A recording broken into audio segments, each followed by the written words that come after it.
حاضر يا حاضر دستكير يا حاضر حاضر يا حاضر باز الأشهب حاضر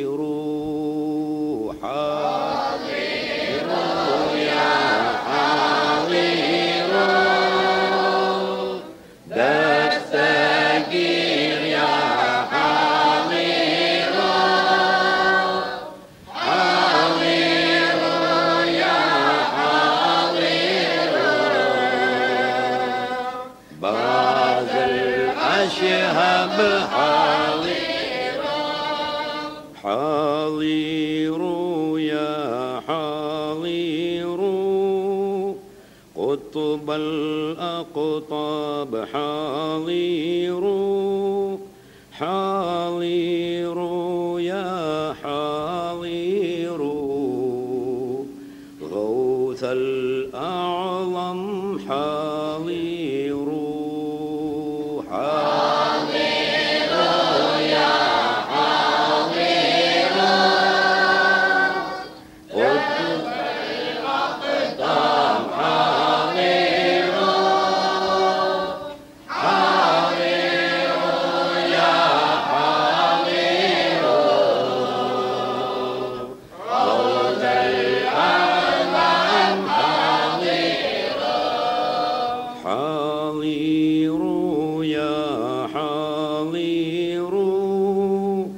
عبد القادر حاضر حاضر يا حاضر محي الدين حاضر حاضر يا حاضر عبد القادر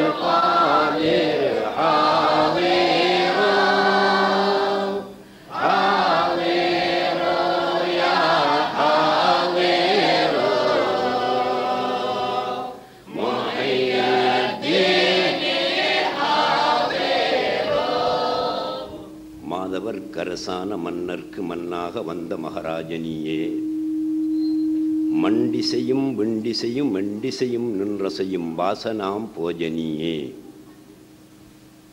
ஆதி நீ மாஷூக்கு ரஹ்மானு நீ எனக்கான மஹ்பூபு நீயே ஹக்கானியத்திலே சொக்குமிரு சாது தந்தருள் செய்ய வந்த நீயே வேதனீ வேத வேதாந்தனி எனையாளும் வித்தகன் தானு நீயே மெய்ஞான வீடு நீ வீட்டின் விளக்கு நீ விரிகதிர் சுடரு நீயே நாதனி நவநாத சித்தனி முத்தனி நாதாந்த மூர்த்தி நீயே நற்குணங் குடிகொண்ட பாதுஷாவான குருநாதன் முஹைத்தீனே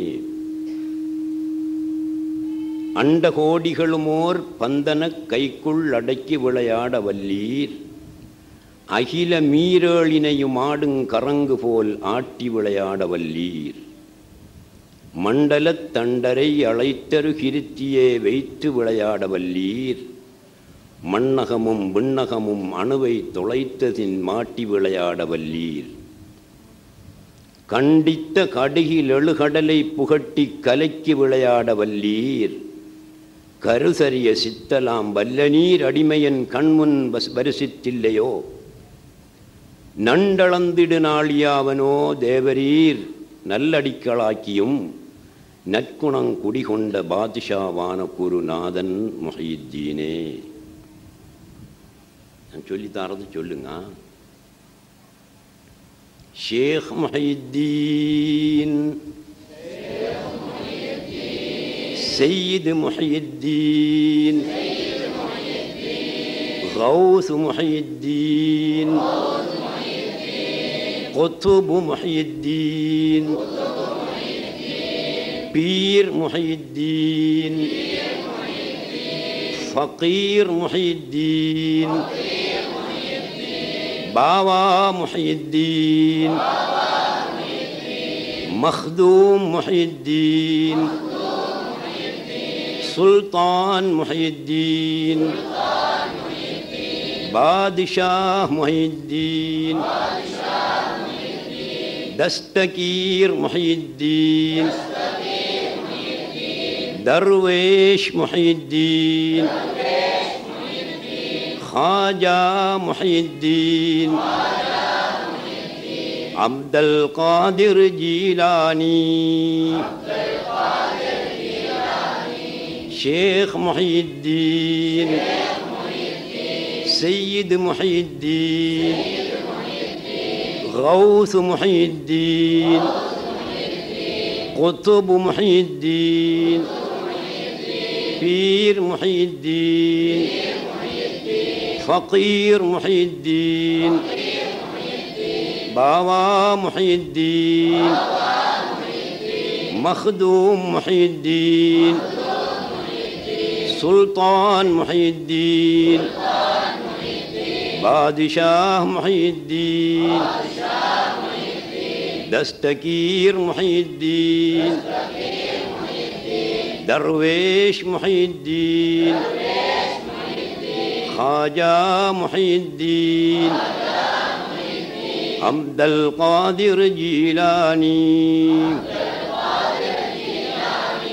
शेख मुहिद्दीन सैयद मुहिद्दीन गौस मुहिद्दीन कुतुब मुहिद्दीन पीर मुहिद्दीन फ़कीर मुहिद्दीन बावा मुहिद्दीन मखदूम मुहिद्दीन सुल्तान मुहिद्दीन बादशाह मुहिद्दीन दस्तगीर मुहिद्दीन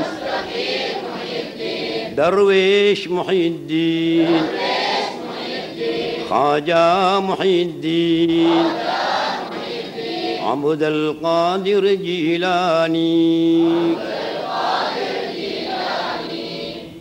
अल्हम्दुलिल्लाहिल्लज़ी तजल्ला लिइबादिहिल आरिफीन बिज़ातिही व सिफ़ातिही व अस्माइही वस्सलातु वस्सलामु अला सय्यिदिना मुहम्मदिन अल मौसूमी बिजमीइ सिमातिही व अला आलिही व अस्हाबिही व अज़वाजिही व अहलि बैतिही अम्मा बाद அளவற்ற அருளாளனும் நிகரற்ற அன்புடையவனுமான எல்லாமாய் தோற்றுகின்ற வல்ல அல்லாவுக்கே சர்வ புகழும் உரித்தாகட்டும். ஸலவாத்தும் சலாமும் சய்யிதுனா முஹம்மதுன் ஸல்லல்லாஹு அலைஹி வஸல்லம் அவர்கள் மீதும், அவர்கள் சொன்ன மொழியை நடந்த வழியை பின்பற்றி வாழ்ந்து உயரிய நிலையை பெற்ற உத்தமர்கள், சஹாபா பெருந்தகைகள், நல்லவர்கள், வல்லவர்கள் அனைவர்கள் மீதும், மெய்நிலை கண்ட ஞானி, இறை அன்பில் லயித்த பாணி, மஹ்பூபே சுப்ஹானி, மஅஷூகே ரஹ்மானி, கிந்தீலே நூரானி, ஹைக்கலே சமதானி, மக்பூலே ஹர்தோ ஜஹானி, முஹித்தீன் அப்துல் காதிரில் ஜீலானி கத்தஸல்லாஹு சிர்ரஹுல் அஸீஸ் அன்னவர்கள் மீதும் உண்டாவதாக என்று கூறிய பின், இந்த சிறப்பான மஜ்லிஸில் அமர்ந்திருக்கின்ற சங்கைக்குரிய உலமாக்களே, இந்த நிகழ்ச்சிக்கு இங்கு வருகை தந்திருக்கின்ற அன்புக்குரிய சகோதர சகோதரிகளே, அல்லாஹுவின் நல்லடியார்களே, ஞான வழித் தோழர்களே, அன்பு சிறார்களே, இன்று வலிமார்கள் வரிசையில் உலக பிரசித்தி பெற்ற, முழு உலகிலும் பிரசித்தி பெற்ற மகான் குத்துபுல் அக்தாப் முஹித்தீன் அப்துல் காதிர் ஜீலானி கத்தஸல்லாஹு சிர்ரஹுல் அஸீஸ் அவர்களை நினைவுபடுத்துவதற்காக, அவர்களுக்கு விழா எடுப்பதற்காக, அவர்களுக்காக ஹந்தூரி அன்னதானம் வழங்குவதற்காக இங்கு நாங்கள் கூடியிருக்கிறோம். அல்லாஹ்வுடைய வலிமார்களுக்கு, அல்லாஹ்வுடைய நபிமார்களுக்கு விழா எடுக்கின்ற பொழுது, அவர்களை நினைவுபடுத்துகின்ற பொழுது, எந்த இடத்தில் விழா எடுக்கப்படுகின்றதோ, எந்த இடத்தில் அவர்களை நினைவுபடுத்தப்படுகின்றதோ அந்த இடங்களில் அல்லாஹுவின் ரஹ்மத்து இறங்குகிறது என்று நபியுல்லாஹி ஸல்லல்லாஹு அலைஹி வஸல்லம் சொன்னார்கள். தன்சிலுர் ரஹ்மத்து இந்த திக்ரில் அம்பியாஇ வல் அவுலியாஇ. அன்பியாக்கள் எனப்படுகின்ற நபிமார்களையும் அவுலியாக்கள் எனப்படுகின்ற வலிமார்களையும் நினைவுபடுத்தப்படுகின்ற இடத்தில், விழா எடுக்கப்படுகின்ற இடத்தில் அல்லாஹுவின் ரஹ்மத்து இறங்குகிறது. இதில் சந்தேகமே இல்லை. இப்படி அல்லாஹ்வின் ரஹ்மத்து இறங்கக்கூடிய இந்த இடத்திலே நாங்கள் இப்போது இருந்து கொண்டிருக்கிறோம். நாங்கள் சிந்தனை பண்ணி பார்க்க வேண்டும் சகோதரர்களே. சாதாரணமாக ஒரு மனிதன் பிஏ படித்துவிட்டு ஊருக்கு வந்தானே ஆனால் அவனுக்கு ஒரு பாராட்டு விழா, அவனுக்கு ஒரு வரவேற்பு விழா. அதேபோல் ஒருவன் எம்ஏ படித்துவிட்டு வந்தானே ஆனால் அவனுக்கு ஒரு பாராட்டு விழா, ஒரு வரவேற்பு விழா. ஒருவர் தப்லீக் ஜமாஅத்திலே சென்று 4 மாதங்களும் 10 நாட்களும் சுற்றிவிட்டு அவர் நாடு திரும்பினாரே ஆனால் அவருக்கு ஒரு வரவேற்பு விழா, பாராட்டு விழா. ஒருவருக்கு எம்பி பதவி கிடைத்துவிடுமே ஆனால் அவருக்கு ஒரு வரவேற்பு விழா, பாராட்டு விழா. ஒருவருக்கு அமைச்சர் பதவி கிடைத்து விடுமானால் அவருக்கும் ஒரு வரவேற்பு விழா, பாராட்டு விழா. ஒரு ஜனாதிபதி வருகிறாராம் என்றால் அவருக்கும் ஒரு வரவேற்பு விழா. ஒரு அமைச்சர் வருகிறாராம் என்றால் அவருக்கும் ஒரு வரவேற்பு விழா, பாராட்டு விழா. இப்படி பாராட்டு விழாக்கள், வரவேற்பு விழாக்கள் பலருக்கு நடைபெற்று கொண்டிருக்கின்றன. இவற்றை நாங்கள் பார்த்து கொண்டிருக்கிறோம். ஆனால் இன்று நாங்கள் பாராட்டிக் கொண்டிருக்கக்கூடிய, வரவேற்றுக் கொண்டிருக்கக்கூடிய அகில உலக ஜனாதிபதி குத்துபுல் அக்தாப் முஹியுத்தீன் அப்துல் காதிர் ஜீலானி கத்தஸல்லாஹு சிர்ரஹுல் அஸீஸ் அவர்களுக்காக விழா எடுத்துக் கொண்டிருக்கிறோம். அவர்களை பாராட்டிக் கொண்டிருக்கிறோம், அவர்களை வரவேற்றுக் கொண்டிருக்கிறோம். அவர்கள் இந்த இடத்திற்கு வருவார்கள். எங்களின் குருட்டு கண்களுக்கு தெரியாது போனாலும் அன்பியாக்கள், அவுலியாக்களை எந்த இடத்தில் வரவேற்கப்படுகிறதோ, எந்த இடத்தில் நினைவுபடுத்தப்படுகிறதோ அங்கு அவர்கள் சமூகம் கொடுத்து கொண்டே இருப்பார்கள். இந்த உலகத்தோடு சம்பந்தப்பட்ட, துன்யாவோடு சம்பந்தப்பட்ட விஷயங்களுக்காக எத்தனை லட்சங்கள், எத்தனை கோடிகள் செலவிட்டு வரவேற்பு, பாராட்டு விழா நடத்தக்கூடிய நாங்கள் இத்தகைய மகான்களுக்கு எத்தனை கோடி, எத்தனை லட்சம் செலவிட்டு வரவேற்புகள், பாராட்டு விழாக்கள் நடத்த வேண்டும் என்பதை நீங்கள் சிந்தனை செய்து பாருங்கள். ஒருவர் பிஏ படித்துவிட்டு வருகிறாராம் என்றால் அவர் குறிப்பிட்ட ஒரு சில பாடத்திட்டங்களை படித்துவிட்டு அவர் வருகிறார். அவருடைய சேவை ஒரு பாடசாலையிலே ஆசிரியராக இருந்து பணி செய்வார். ஒரு எம்ஏ வருகிறார். இவரை விட ஒரு படி மேலாக அவர் இருந்தாலும் அவரும் ஒரு பாடசாலையிலே ஆசிரியராக இருந்து பணி செய்வார். ஒருவர் எம்பி ஆகிறார். அவர் அந்த நாட்டிலே பல ரோட்டுகளை போடுவார், பல கட்டிடங்களை கட்டுவார். ஒருவர் அமைச்சராகிறார். அவருடைய சேவை என்ன? அவரும் பல ரோட்டுகளை போடுவார், பல பாடசாலைகளை கட்டுவார், பல கட்டிடங்களை எழுப்புவார். இவர்களுக்குத்தான் நாங்கள் விழா எடுக்கிறோம். இவர்களுடைய சேவை இதுதான். ஆனால் நாங்கள் இப்போது விழா எடுத்துக் கொண்டிருக்கின்றோமே, குத்துபுல் அக்தாப் முஹையீன் அப்துல் காதிர் ஜீலானி, வலிமார்கள், நபிமார்கள், இவர்களுடைய சேவை என்ன? இவர்களுக்கு கிடைத்த சர்டிபிகேட் என்ன? இவர்களுக்கு கிடைத்த ஷஹாதத்து என்ன? அவனுக்கு பிஏ சர்டிபிகேட் கிடைக்கிறது, இவனுக்கு எம்ஏ என்ற பட்டம் கிடைக்கிறது, அவருக்கு மந்திரி என்ற பட்டம் கிடைக்கிறது, இவருக்கு எம்பி என்ற பட்டம் கிடைக்கிறது. ஆனால் நபிமார்களுக்கும் வலிமார்களுக்கும் கிடைத்த பட்டம் என்ன?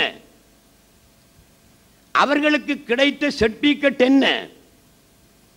அல்லாஹ்வால் அவர்களுக்கு வழங்கப்பட்ட பரிசு எது?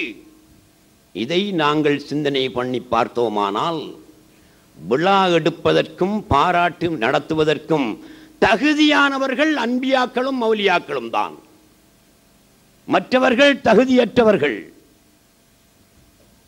ஏன் தெரியுமா? வலிமார்களுக்கும் நபிமார்களுக்கும் அல்லாஹ் வழங்கிய பரிசு, அவன் வழங்கிய அதிகாரம் ரோட்டு போடுவதும் அல்ல, பாடசாலைகள் கட்டுவதும் அல்ல, கட்டிடங்கள் எழுப்புவதும் அல்ல. அவன் வழங்கியுள்ள பரிசு செத்த புணத்தை நோக்கி நீ எழுந்திரு என்று அவர்கள் சொன்னால் அது எழுந்திருக்கும். அத்தகைய பரிசு, அத்தகைய சர்டிபிகேட்டை அல்லாஹ் சுப்ஹானஹு வ தஆலா நபிமார்களுக்கும் வலிமார்களுக்கும், குறிப்பாக நாங்கள் கொண்டாடி கொண்டிருக்கின்ற குத்துபுல் அக்தாப் முஹையீன் அப்துல் காதிர் ஜீலானி ரலியல்லாஹு அன்ஹு அவர்களுக்கும் அல்லாஹ் சுப்ஹானஹு வ தஆலா வழங்கி இருக்கிறான். பிஏ படிப்பதற்கு 7 வருடங்கள் 8 வருடங்களை ஒருவன் செலவிட்டிருக்கலாம். எம்ஏ படிப்பதற்கு 10 வருடங்களை செலவிட்டிருக்கலாம். கலாநிதியாகுவதற்கு 15 வருடங்களை செலவிட்டிருக்கலாம். ஆனால் அல்லாஹ்விடமிருந்து இப்படி ஒரு சர்டிபிகேட்டை பெறுவதற்கு, குன் நீ ஆகு என்றால் ஆகக்கூடிய ஒரு வல்லமையை பெறுவதற்கு நபிமார்களும் வலிமார்களும் எத்தனை வருடங்களை எத்தனை காலங்களை கழித்திருக்கிறார்கள் என்பதை நாங்கள் சிந்தனை பண்ணி பார்க்க வேண்டும். அல்லாஹ் சுப்ஹானஹு வ தஆலா அவர்களுக்கு 4 பரிசுகளை வழங்கி இருப்பதாக சொல்கிறான். நபிமார்களுக்கும் வலிமார்களுக்கும் அல்லாஹ் சுப்ஹானஹு வ தஆலா வழங்கிய பரிசில்கள் 4. அந்த 4 பரிசில்களை பற்றியும் அல்லாஹ் சுப்ஹானஹு வ தஆலா ஹதீஸ் குத்ஸியிலே சொல்லுகிறான்.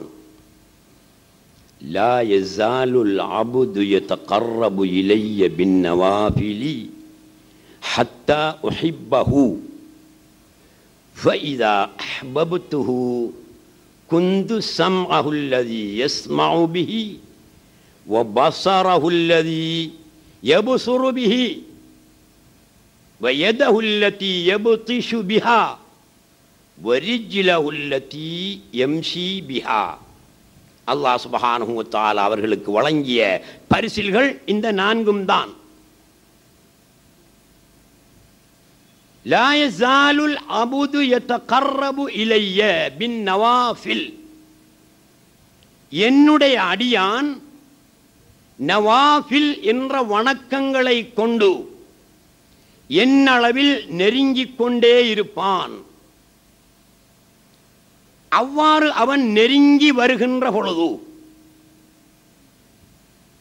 நான் அவனை நேசிப்பேன், நான் அவனை விரும்புவேன். நான் அவனை விரும்பினால் அவனுக்கு 4 பரிசில்களை கொடுப்பேன். குந்து சம்அஹுல்லதி யஸ்மஉ பிஹி, இது முதலாவது பரிசு.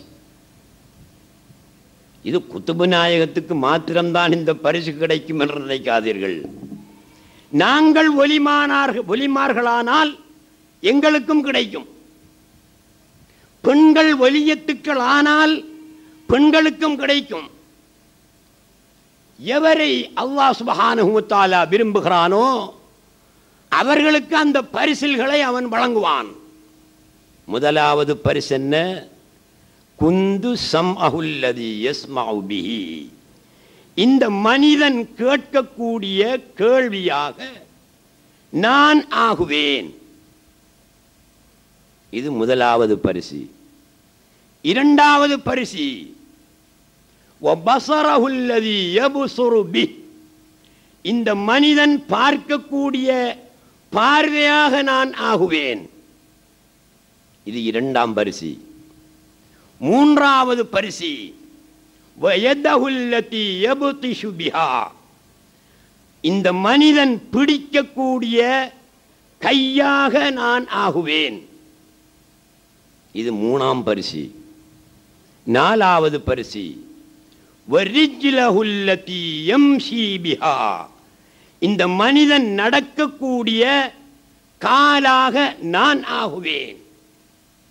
அல்லாஹ் சுப்ஹானஹு வ தஆலா சொல்கிறான். உங்களுக்கு அதிசயமாக இருக்கிறதா? அதிசயப்பட தேவையில்லை. இது ஹதீஸ் குதுசி, இதை யாரும் மறுக்க முடியாது. ஆனால் இதற்கு விளக்கம் சொல்லுகின்ற அறிஞர்களுக்கிடையில் கருத்து வேறுபாடுகள் இருக்கின்றன. ஞான கடலில் மூழ்கி ஞான கடலில் நீந்தி விளையாடக்கூடிய ஞான மகான்கள் சொல்லக்கூடிய கருத்தை உங்கள் மத்தியிலே நான் சொல்லுகிறேன். ஒரு மனிதன் அல்லாஹ் அளவிலே நெருங்கிக் கொண்டே போவான். எப்படி நெருங்கலாம்? 2 வகையாக நெருங்கலாம். அல்லாஹ்வை 2 வகையாக நெருங்கலாம். நெருங்கலாம் என்று நான் பேசும்போது அல்லது நெருங்குதல் என்ற கருத்தை தரக்கூடிய குர்பு யதகர்ரபு என்ற சொற்கள் திருக்குர்ஆனிலும் ஹதீஸ்களிலும் வரும்போது நாம் நினைத்து விடக்கூடாது அல்லாஹ் சுப்ஹானஹு வ தஆலா எங்கோ இருக்கிறான், அவனை நாங்கள் நெருங்குகிறோம் என்று. அவன் மெட்ராஸிலே இருக்கிறான், அல்லது மதுரையிலே இருக்கிறான், அல்லது மன்னாரில் இருக்கிறான் என்றால் மெல்ல மெல்ல நாங்கள் அவனை நெருங்கி செல்லலாம். அப்படியா அல்லாஹ் சுப்ஹானஹு வ தஆலா இருக்கிறான்? இல்லை. உண்மையில் வஹாபிகள் சொல்வது போல், வழிகேடர்கள் சொல்வது போல் அல்லாஹ் அர்ஷில் மாத்திரமே இருக்கிறான் என்றிருந்தாலும் கூட கோடீஸ்வரர்கள் அப்போலோ மூலமாவது சென்று அந்த அல்லாஹ்வை சேர்ந்து கொள்ள முடியும். அப்படி அவன் மெட்ராஸிலும் இல்லை, மன்னாரிலும் இல்லை, மதுரையிலும் இல்லை, அர்ஷிலும் இல்லை, எங்குமாய் எல்லாமாய் இருக்கிறான்.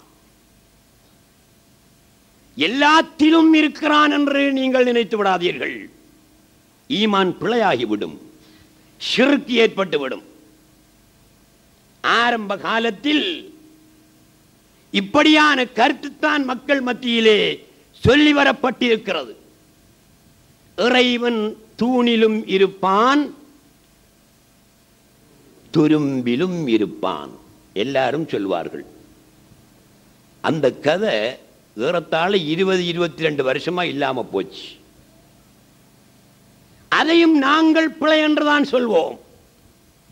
அல்லாஹ் தூணிலும் இல்லை, துரும்பிலும் இல்லை. தூணாகவும் துரும்பாகவும் இருக்கிறான். தூணில் இருக்கிறான் என்று சொல்லும்போது எத்தனை பொருட்கள் தேவைப்படும்? 2 பொருட்கள் தேவைப்படும். துரும்பில் இருக்கிறான் என்று சொல்லும்போது 2 பொருட்கள் தேவைப்படும். என்னென்ன தேவைப்படும்? தூண் ஒன்று, அல்லாஹ் என்று ஒருவன். அல்லாஹ் என்பவன் தூணில் இருக்கிறான். அப்படியானால் தூண் யார்? அல்லாஹ் என்பவன் துரும்பில் இருக்கிறான் என்றால் துரும்பு யார் என்ற கேள்வி அங்கே வந்து விடுகிறது. அதே நேரத்தில் வழிகட்ட ஹுலூல் இத்திஹாது கொள்கையும் அங்கே வந்து விடுகிறது. நீங்கள் ஞானவழி தோழர்கள் பல வருடங்களாக ஞான விளக்கத்தை கேட்டு ஞானத்தை கற்று வருகிறீர்கள். நீங்கள் கூட சரியாக புரிந்து வைத்திருக்க வேண்டும், தவறாக புரிந்து வைத்திருக்க கூடாது. தௌஹீத் தௌஹீத் என்றால் என்னவென்பதை தெளிவாக வைத்திருக்க வேண்டும். அல்லாஹ் சுப்ஹானஹு வ தஆலா தூணிலும் இருக்கிறான், துரும்பிலும் இருக்கிறான் என்று நம்புகிறீர்களா? அப்படி நம்பாதீர்கள். அல்லது சகல பொருட்களிலும் இருக்கிறான் என்று நம்புகிறீர்களா? அப்படியும் நம்பாதீர்கள். அதுவும் பிழை, இதுவும் பிழை. எந்த பொருளிலாவது அவன் இருக்கிறானாம் என்றால் அந்த பொருள் யார் என்ற ஒரு கேள்வி வரும். அது மட்டுமல்ல, ஹுலூல் என்ற கொள்கை வந்துவிடும். நீங்கள் அரபு தெரிந்தவர்களாக இருக்கலாம், தெரியாதவர்களாகவும் இருக்கலாம். இருந்தாலும் பல ஆண்டுகளாக ஞான கல்வியோடு தொடர்புடையவர்களாக இருந்து வருகின்ற காரணத்தினால் இந்த சொற்பிரயோகங்கள் உங்களுக்கு புரியும் என்று நான் நினைக்கிறேன். ஹுலூல், ஹல்ல யஹுல்லு ஹுலூலன். ஹல்ல இறங்கினான், யஹுல்லு இறங்குவான், ஹுலூல் இறங்குதல். சரியாக புரிந்து கொள்ள வேண்டும். அல்லாஹ் சுப்ஹானஹு வ தஆலா இறைவன் ஒரு பொருளில், தூணிலோ துரும்பிலோ அல்லது வேற எந்த ஒரு பொருளிலோ இறங்குகிறான் என்று சொன்னால் அந்த கொள்கைக்கு பெயர் ஹுலூல். அது பிழையான கொள்கை. எதுபோல ஒரு வண்டு எங்கோ இருந்து பறந்து வந்து ஓர் மலரின் மீது அமர்கிறது, ஓர் மலரின் மீது இறங்குகிறது. இதே மாதிரி, இதே போல அல்லாஹ் சுப்ஹானஹு வ தஆலா வண்டை போல், மலரில் வண்டு இறங்குவது போல் படைப்பில் அல்லாஹ் சுப்ஹானஹு வ தஆலா இறங்குகிறான் என்று யாராவது சொன்னால் நம்பாதீர்கள். அது தவறான கொள்கை, அது ஷிர்கான கொள்கை. அதை ஹுலூல் என்று சொல்லப்படும். அதை திருக்குர்ஆன் மறுக்கிறது, திருநபி ஸல்லல்லாஹு அலைஹி வஸல்லம் அவர்களின் ஹதீஸும் மறுக்கிறது. இப்படி அல்லாஹ் இறங்கவில்லை. இன்னொன்று இருக்கிறது, இத்திஹாத். 2 பொருட்கள் இரண்டர கலந்து ஒன்றாவது. 2 வஸ்துக்கள் 2 அறக்கலந்து, 2 அறக்கலந்து ஒன்றாகுவது. இதற்கு இத்திஹாத் என்று சொல்லப்படும். இத்தஹத யத்தஹிது இத்திஹாதன். இத்தஹத ஒன்றானான், யத்தஹிது ஒன்றாவான், இத்திஹாத் ஒன்றாதல், ஒன்றாகுதல். எதுபோல சீனி, தண்ணி. சீனி ஒரு பொருள், தண்ணி ஒரு பொருள். இந்த இரண்டு பொருளையும் ஒரே பொருளாக ஆக்க முடியுமா, முடியாதா? முடியும். அது எப்படி முடியும்? தண்ணீரில் சீனியை போட்டு சற்று நேரம் கரைத்து விட்டால் சீனி இல்லாமற் போய் இரண்டு பொருள் இரண்டர கலந்து ஒன்றாக இருக்கும். இனிப்பு நீராக இருக்கும் அல்லது சர்பத்தாக இருக்கும். இதே போல அல்லாஹ் சுப்ஹானஹு வ தஆலா இந்த படைப்போடு, இந்த சிருஷ்டியோடு, இந்த மனிதனோடு இரண்டர கலந்து இருக்கின்றானா? சீனியும் தண்ணீரும் இரண்டர கலந்து ஒரே பொருளாக இருப்பது போல் அல்லாஹ் சுப்ஹானஹு வ தஆலா படைப்போடு இரண்டர கலந்து ஒன்றாக இருக்கிறானா? இல்லை. அதுவும் தவறான கொள்கை, அதுவும் ஷிர்கான கொள்கை. அல்லாஹ்வை பற்றி நீங்கள் அவ்வாறு நம்ப வேண்டாம். அவ்வாறு நம்பினால் அது ஈமான் அல்ல. அவ்வாறு நம்பி இருப்பவர்களை பார்த்துத்தான் அல்லாஹ் சுப்ஹானஹு வ தஆலா சொல்லுகிறான், யா அய்யுஹல்லதீன ஆமனூ ஆமினூ பில்லாஹி வ ரசூலி. விசுவாசிகளே, விசுவாசம் கொண்டவர்களே, ஈமான் கொண்டவர்களே, நீங்கள் ஈமான் கொள்ளுங்கள் என்று சொல்லுகிறான். ஈமான் கொண்டவனை பார்த்து ஈமான் கொள் என்று சொல்ல வேண்டுமா? அவன்தான் ஈமான் கொண்டவனாக இருக்கிறானே, அவனை பார்த்து ஈமான் கொள் என்று சொல்ல தேவையில்லை. ஏன் சொல்கிறான் தெரியுமா? ஹுலூல் என்ற அடிப்படையில், இறங்குதல் என்ற அடிப்படையில், இத்திஹாத் இரண்டு பொருட்கள் இரண்டர கலந்து ஒன்றாதல் என்ற அடிப்படையில் ஈமான் கொண்டிருக்கின்றவர்களே, இந்த அடிப்படையில் அல்லாஹ்வை நம்பி இருக்கின்றவர்களே, நீங்கள் அவ்வாறு நம்பி இருக்க வேண்டாம். ஷிர்கிலேதான் இருந்து கொண்டிருப்பீர்கள். எனவே நீங்கள் அந்த இரண்டு வகையிலும் நம்பாமல், அவன் இறங்கவும் இல்லை, அவன் கலக்கவும் இல்லை, ஆனால் அவனேதான் சகல படைப்புகளாகவும் சகல சிருஷ்டிகளாகவும் சகல வஸ்துக்களாகவும் வெளியாகி இருக்கிறான் என்று அவனை பற்றி ஈமான் கொள்ளுங்கள். அப்படியானால் அல்லாஹ் சுப்ஹானஹு வ தஆலா எங்கே இருக்கிறான்? அவனை இந்த அடியான் நெருங்குவதற்கு அவன் ஓர் இடத்திலும் அடியான் இன்னொரு இடத்திலும் இருந்தால் அல்லவா அவனை கொஞ்சம் கொஞ்சமாக நாங்கள் நெருங்கலாம்.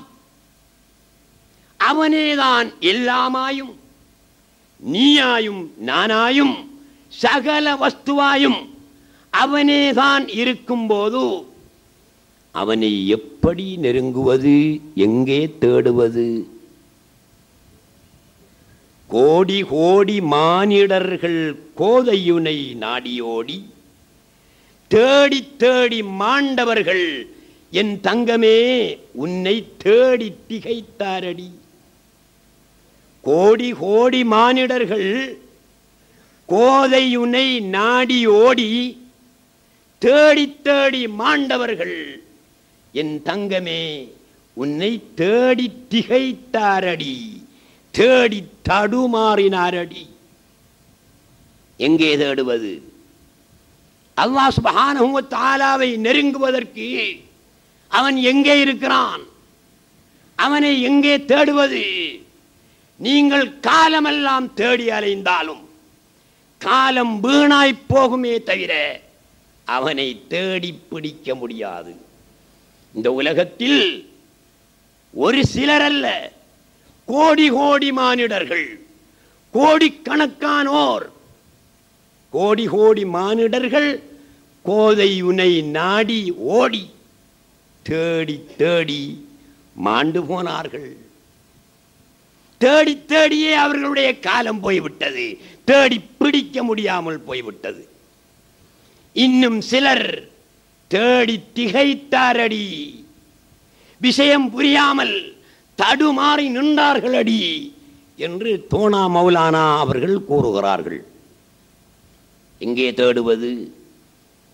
கைக்குள் வெண்ணையை வைத்து நெய்க்கழுத பாவி, கலை கற்றும் அறிவற்ற பாவி, கற்பக விருட்சத்தின் அடியிலே காஞ்சிலங்காய் தேடி நின்ற பாவி, கொக்கு பிடிக்க நாய்க்கு தெரியுமோ என்ற கதை போல என்று மஸ்தான் சாஹிபு அப்பா அவர்கள் சொல்வது போல், கைக்குள் வெண்ணையை வைத்து நெய்க்கழுத பாவி.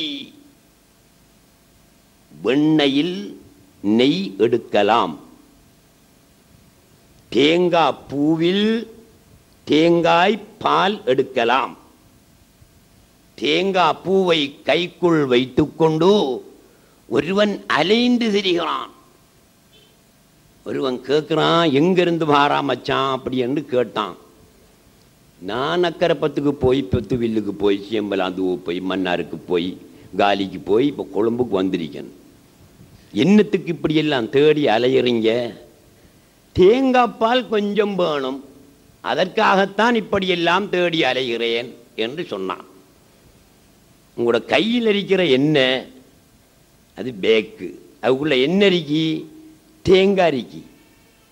தேங்காயை கைக்குள் வைத்துக் கொண்டு தேங்காய் பாலுக்காக உலகமெல்லாம் சுற்றி வருகிறீரே, எவ்வளவு பெரிய அறியாமை என்று அவன் இவனுக்கு சொல்வது போல், நாங்கள் கைக்குள் தேங்காய் பூவை வைத்துக் கொண்டு பாலுக்கு, தேங்காய் பாலுக்கு அலைந்து திரிகிறோம். ஆகவே இறைவனை தேடி எங்கும் அலைய தேவையில்லை. எங்கே இருக்கிறான்? எல்லாமாயும் இருக்கிறான். நீயாயும் இருப்பது அவன்தான், நானாக இருப்பதும் அவன்தான். அதை நானும் புரியாமல் நீயும் புரியாமல் இருக்கின்றோம்.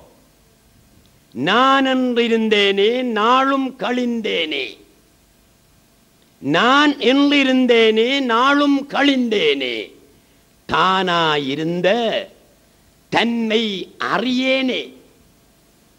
நீயாகத்தானே இருந்திருக்கிறாய், எனக்கு தெரியலையே. நான் அப்துல் ஜவாத் ஆலிம் அவர்களின் மகன் அப்துல் ரவுப் என்றுதானே நினைத்திருந்தேன். யௌம யஅல்லு ஸாலிமு அலா யதைஹி, கியாம நாளையில் ஒருவன் தன்னுடைய விரலை வாயில் வைத்து கடித்து கொண்டு சொல்லுவான்.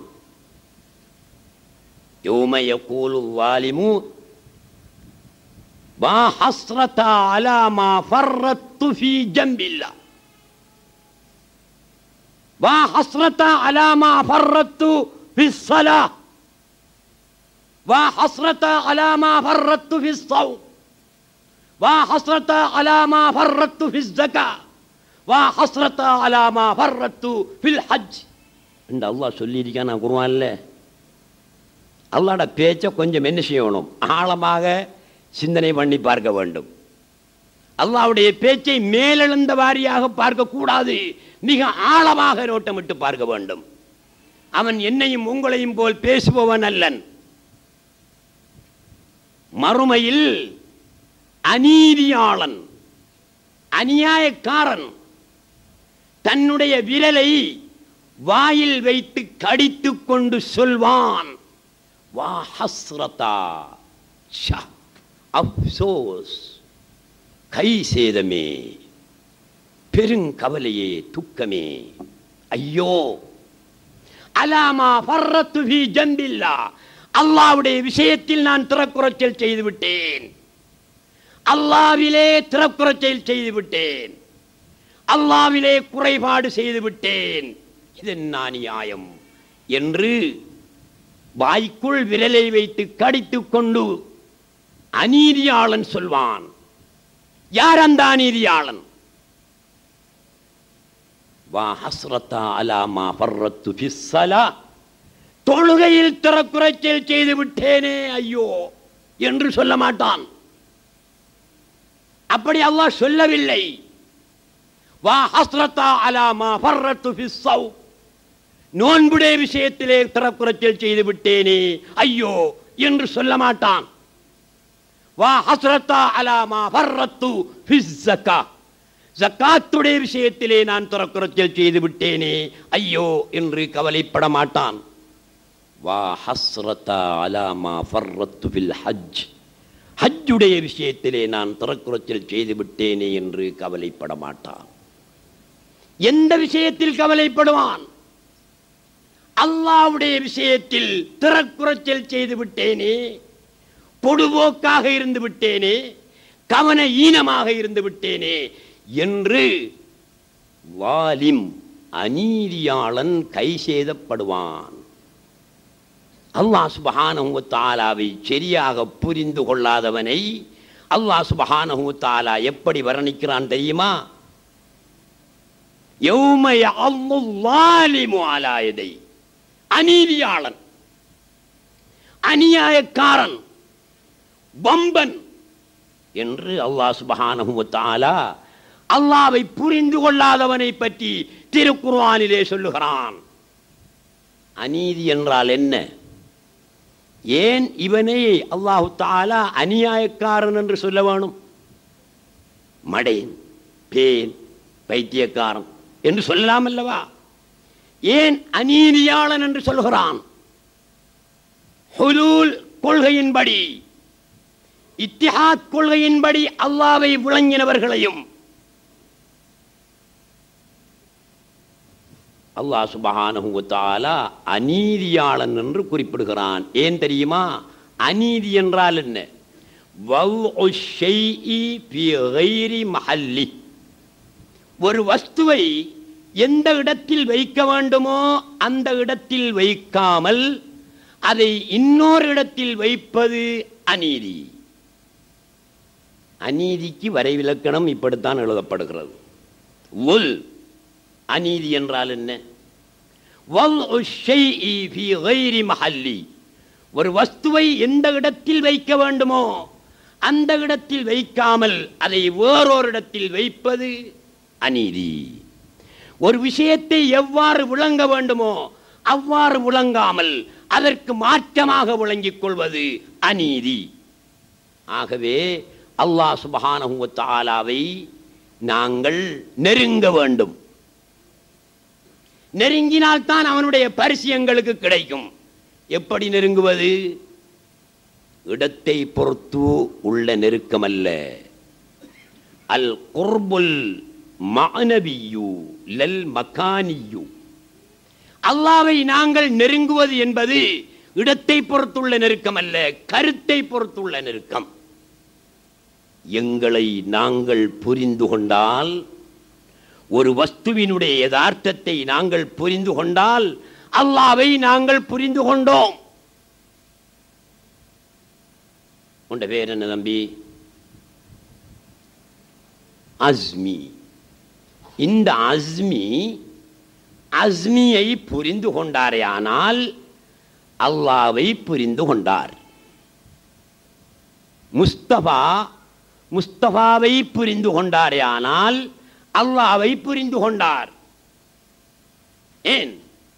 அஸ்மியாக வெளியாகி இருப்பவனும் முஸ்தபாவாக வெளியாகி இருப்பவனும் அவனாக இருக்கின்ற காரணத்தினால் அஸ்மியை புரிந்து கொள்ளும் போது அவன் அல்லாஹ்வை புரிந்து கொள்கிறான். முஸ்தபாவை புரிந்து கொள்ளும் போது அவர் அல்லாஹ்வை புரிந்து கொள்கிறார். மன் அரஃப நஃப்ஸஹு ஃபகத் அரஃப ரப்பஹு, இது சூஃபியாக்களுடைய கருத்து. மன் அரஃப நஃப்ஸஹு, எவன் தன்னை அறிந்தானோ, ஃபகத் அரஃப ரப்பஹு, அவன் தன்னுடைய தலைவனை, தன்னுடைய ரப்பை அறிந்து கொண்டான் என்று சொன்னார்கள்.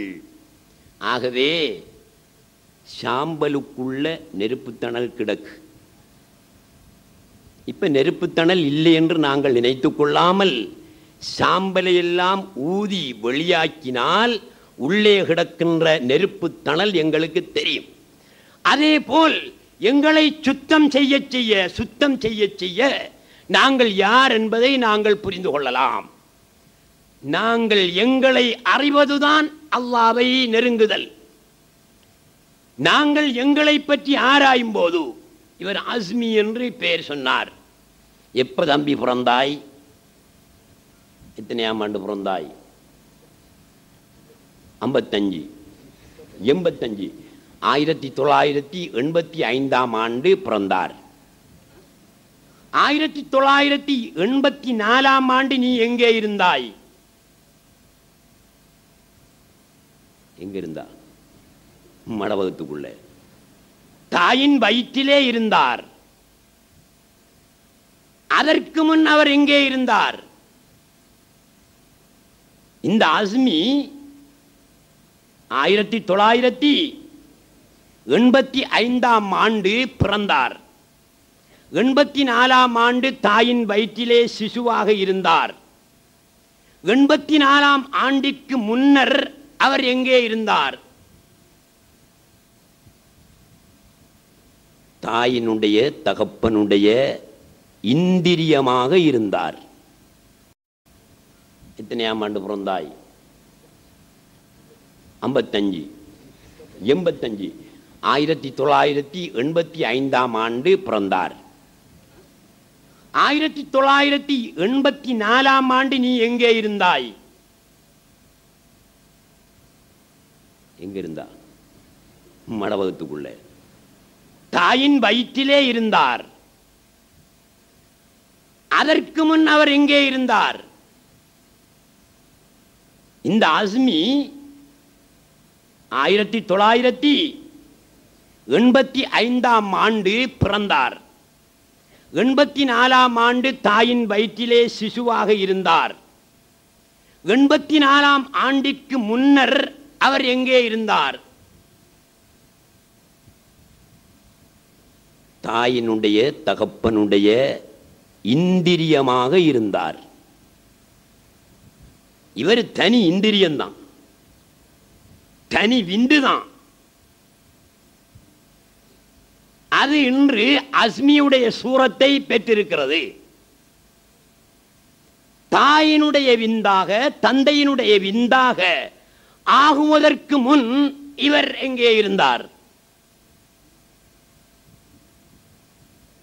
வல்லார, புன்னாங்காணி, கெளுத்தி மீன், ஒட்டி மீன், நெஸ்ப்ரே, லக்ஸ்ப்ரே, சர்பத்து, பெட்டிசி, இடியப்பம், அப்பம், வாழைப்பழம், இப்படியான உணவுகளிலே சத்தாக இருந்தார்.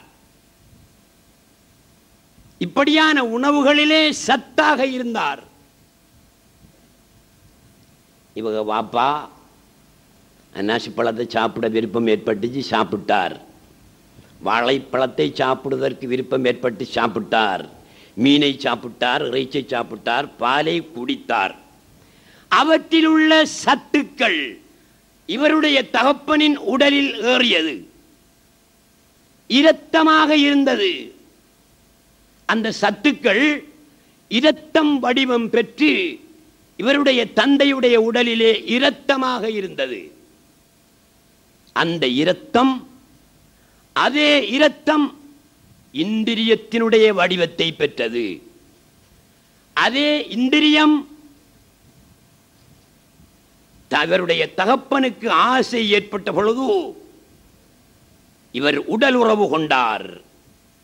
தாயின் கற்பாசனத்தில் அந்த இந்திரியம் போய் விழுந்து அது 40 நாட்கள் இரத்த கட்டியாகவே இருந்தது. பிறகு 40 நாட்கள் அதே இரத்த கட்டி சதை கட்டியாக ஆகிறது. பிறகு 40 நாட்கள் அதே சதை கட்டி உருவெடுத்து நுத்துபாவாக இருந்து இரத்தமாக இருந்து நுத்துபாவாக 40 நாட்கள் இருந்து அதற்கு பிறகு சதை கட்டியாக 40 நாட்கள் இருந்து அஸ்மி பிறந்திருக்கிறார். இப்போது அஸ்மியாக இருக்கின்றவர், இவருக்கு மூலம் எது? இவருடைய பெற்றோரின் நுத்துஃபாவா? இல்லை. அந்த நுத்துஃபாவுக்கும் ஒரு மூலம் உண்டு. அது எது? இரத்தம். அந்த இரத்தத்துக்கு ஒரு மூலம் உண்டு. அது எது? நாம் உட்கொண்ட உணவுகளில் உள்ள சத்துக்கள். அந்த சத்துக்களுக்கெல்லாம் மூலம் எது? இப்படி ஒருவன் தன்னை பற்றி ஆராய்ந்து பார்க்கின்ற பொழுது இறுதியிலே இறைவனிலே போக முடியும். அல்லாஹ் சுப்ஹானஹு வ தஆலாவில் போய் முடியும். அப்படி ஒருவன் தன்னை பற்றி ஆராய்ந்து ஆராய்ந்து போகின்ற நேரத்தில் அவன் அல்லாஹ்வை நெருங்குகிறானே தவிர நீங்கள் வேறு விதமாக நினைத்து கொள்ளக்கூடாது. அல்லாஹ்வை நெருங்குவதென்றால் லா யஸாலுல் அப்து யதகர்ரபு இலைய பின்னவாபில், நஃபிலான வணக்கங்களை கொண்டு அடியான் என்னை நெருங்கிக் கொண்டே இருப்பான். நெருக்கம்ங்கிறதுல ரெண்டு வகையான நெருக்கம் இருக்கு. குர்புன் நவாஃபில், குர்புல் ஃபராயித். குர்புன் நவாஃபில் என்றால் என்ன தெரியுமா? அப்படி நெருங்கணும், நானும் நெருங்கணும், நீங்கள் நெருங்கணும். ஹதீஸை கேட்டுக்கிட்டு போகிறதுல மட்டும் அர்த்தம் இல்லை. அப்படியாக நெருங்கினால்தான் நாங்கள் தெளிவடையலாம், விஷயத்தை காணலாம். எப்படி நெருங்கிறது? குர்புன் நவாஃபில் என்றால் ஜவாலு சிஃபாத்தில் பஷரியத்தி வலுஹூரு சிஃபாத்தில் இலாஹிய்யா ஃபீஹி. ஒரு மனிதனில் இருக்கின்ற மனித இயல்புகள் அவனை விட்டும் போய் இறைவனின் இயல்புகள் இந்த மனிதனிலே குடிகொள்வது, அது ஒரு வகையான நெருக்கம். மனித இயல்புகள் சிஃபாத்துல் பஷரியா, மனித இயல்புகள் மனிதனை விட்டும் போய் இறைவனுடைய இயல்புகள் மனிதனிலே குடிகொள்வது. அது எப்படி? மனித இயல்பண்டா என்ன, இறைவனுடைய இயல்பண்டா என்ன? மனித இயல்புகள் மனிதனை விட்டும் போறேன்டா என்ன? இறைவனுடைய இயல்புகள் இவனிலே குடிகொள்வதென்றால் என்ன? மனித இயல்புகள் என்றால் என்ன? நான் இருக்கிறேன், நீங்களும் இருக்கிறீர்கள். எங்களால் பார்க்க முடியும். எதால பார்க்க முடியும்? கண்ணாலாம் பார்க்க இயலும். கையால் பார்க்க இயலுமா? சூத்தால பார்க்கலாமா? தலையால் பார்க்கலாமா? காலால் பார்க்கலாமா? ஏலா. இது மனித இயல்பு. கண்ணால் மாத்திரம்தான் பார்க்கலாம். இது மனித இயல்பு. அல்லாஹ்வுடைய இயல்பு இதால பார்க்கிறவன், கண்ணின்றி பார்ப்பவன். அல்லாஹ் பற்றி சொல்லும் போது எப்படி சொல்றாங்க? கண்ணின்றி பார்ப்பவன். மனிதன் கண்ணால் பார்ப்பவன். இது மனித இயல்பு. அல்லாஹ்வுடைய இயல்பு மனித இயல்புக்கு மாறானது. அவன் எப்படி பார்ப்பான்? கண்ணின்றி பார்ப்பான். கண்ணின்றி பார்ப்பான்னா என்னத்தால பார்ப்பான்? எல்லாத்தாலையும் பார்ப்பான். அவனுக்கு பார்ப்பதற்கு கண் தேவையில்லை. அவனுடைய தாத்தை கொண்டு முழுமையாக பார்ப்பான். இது மனித இயல்பு, இது அல்லாஹ்வினுடைய இயல்பு. நாம் எதனால் கேட்கலாம்? இதால கேட்கலாம், காதால மாத்திரம்தான் கேட்கலாம். இது சிஃபாத்துல் பஷரியா. காதால் மாத்திரம் கேட்பது மனித இயல்பு. அல்லாஹ்வுடைய இயல்பு என்ன? சிஃபாத்துல் ஹக். அல்லாஹ்வுடைய இயல்பு என்ன? காதின்றி கேட்பான். எதால கேட்பான்? அப்ப காதின்றி கேட்பான்டா, காதில் அவனுக்கு, அதனால காதால கேட்கறல. அப்ப கேட்பான், காதின்றி கேட்பான். எப்படி கேட்பான்? முழு தாத்தை கொண்டும் அவன் கேட்பான்.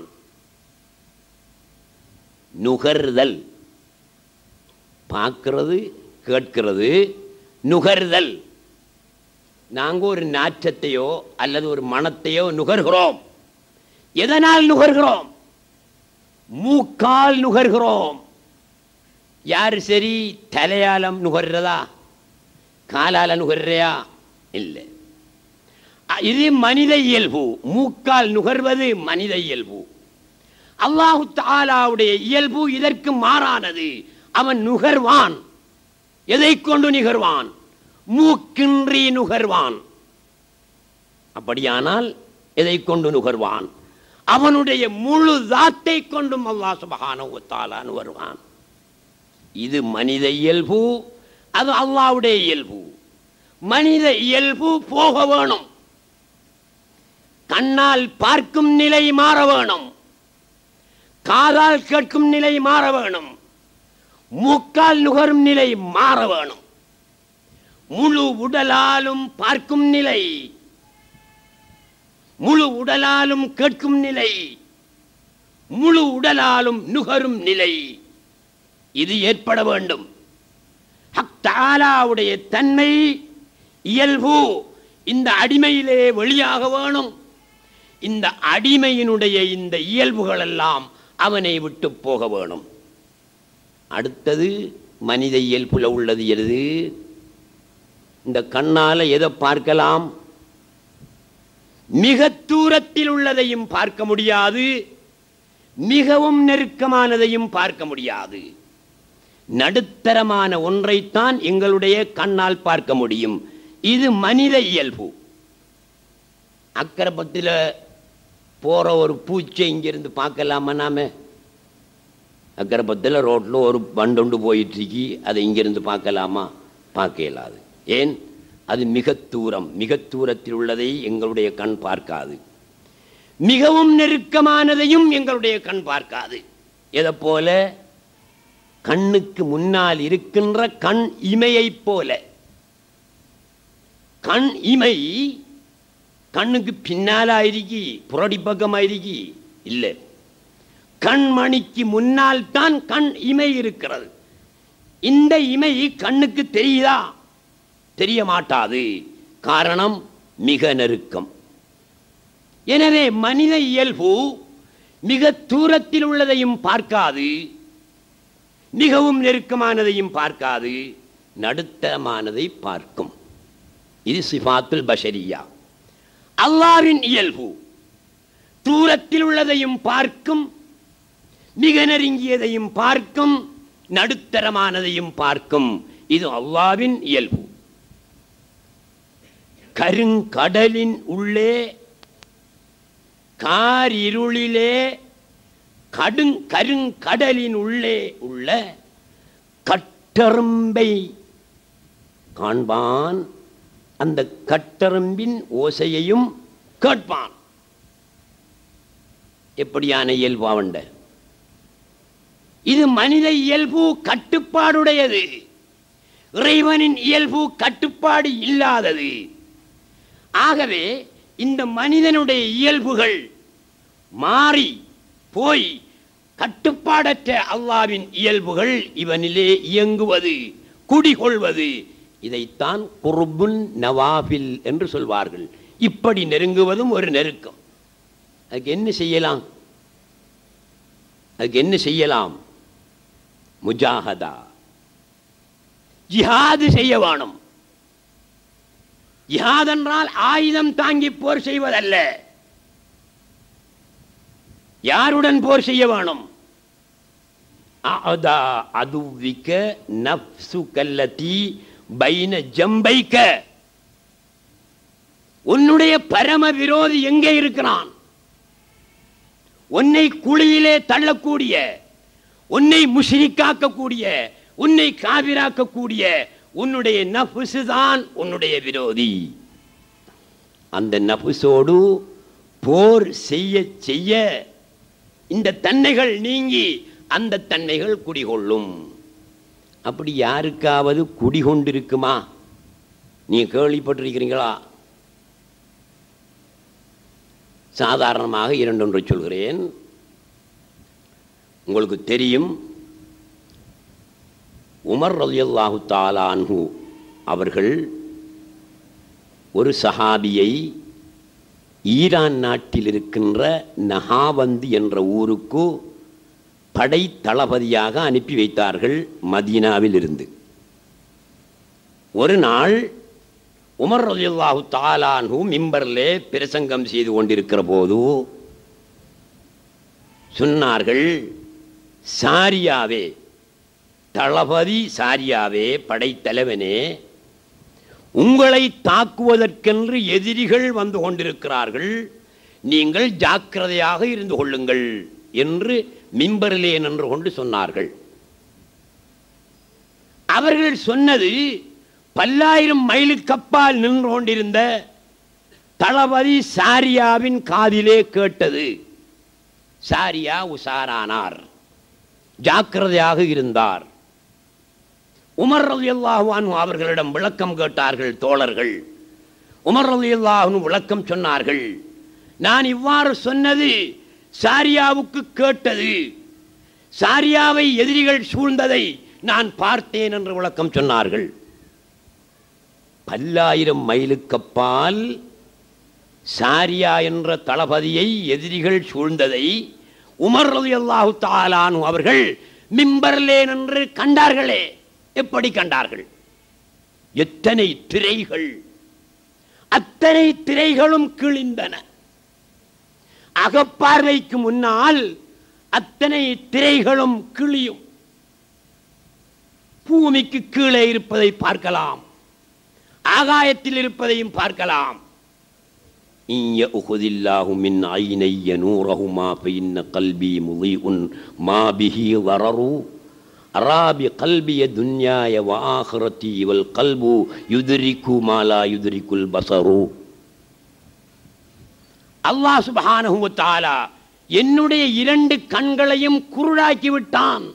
பரவாயில்லை, சந்தோஷம். ஏன் தெரியுமா? என்னுடைய ஒளிக்கண்களினால் இந்த உலகத்தை மாத்திரமே நான் பார்த்து கொண்டிருந்தேன். ஆனால் வெளிக்கண் இரண்டும் குருடானாலும் என்னுடைய மனக்கண் விழித்திருக்கிறது, மனக்கண் சரியாக இருக்கிறது. அந்த மனக்கண்ணை கொண்டு இந்த உலகத்தையும் நான் பார்க்கிறேன், ஆகிரதி என்னுடைய மறு உலகத்தையும் நான் பார்க்கிறேன். அகக்கண்ணில் இருக்கின்ற திரை கிழிந்தால் திரைகள் தடையாகாது. அமெரிக்காவில் நடப்பதை பார்க்கலாம், ஆப்பிரிக்காவில் நடப்பதை பார்க்கலாம். ஒலிமார்களுடைய வரலாறிலே எத்தனையோ ஒலிமார்கள் அர்ஷை பார்த்து மக்களுக்கு விளக்கம் சொல்லி இருக்கிறார்கள். அர்ஷை பார்த்து குத்துபு நாயகம் கத்தஸல்லாஹு சிர்ரஹுல் அஸீஸ் அவர்கள் விஷயங்களை சொல்லி இருக்கிறார்கள். அர்ஷுக்கும் இவர்களுக்கும் இடையிலே எத்தனையோ கோடானு கோடி திரைகள். இந்த திரைகளெல்லாம் அகக்கண் முன் கிழிந்து விடுகின்றன. எப்போது இந்த மனித இயல்புகள் இவனை விட்டும் போய் அல்லாஹ் சுப்ஹானஹு வ தஆலாவுடைய இயல்புகள் இவனிலே ஏற்படும் போது, அந்த இயல்பு அல்லாஹ் எப்ப தருவான்? அவன் விரும்பினா தருவான். எப்ப அவனுக்கு விருப்பம் வரும்? நெருக்கம் இருந்தால் விருப்பம் வரும், நெருக்கம் இல்லாது போனால் விருப்பம் வராது.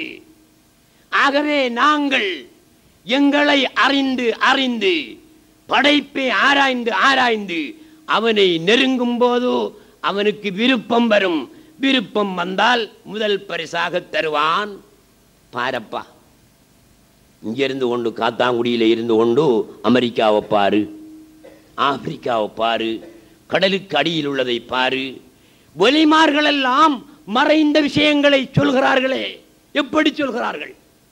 நாளைக்கு மழை பெய்யும் என்பார்கள், நாளைக்கு காத்தடிக்கும் என்பார்கள், இன்னின்ன விஷயங்கள் இன்னின்ன ஊரிலே நடக்கும் என்று சொல்வார்கள்.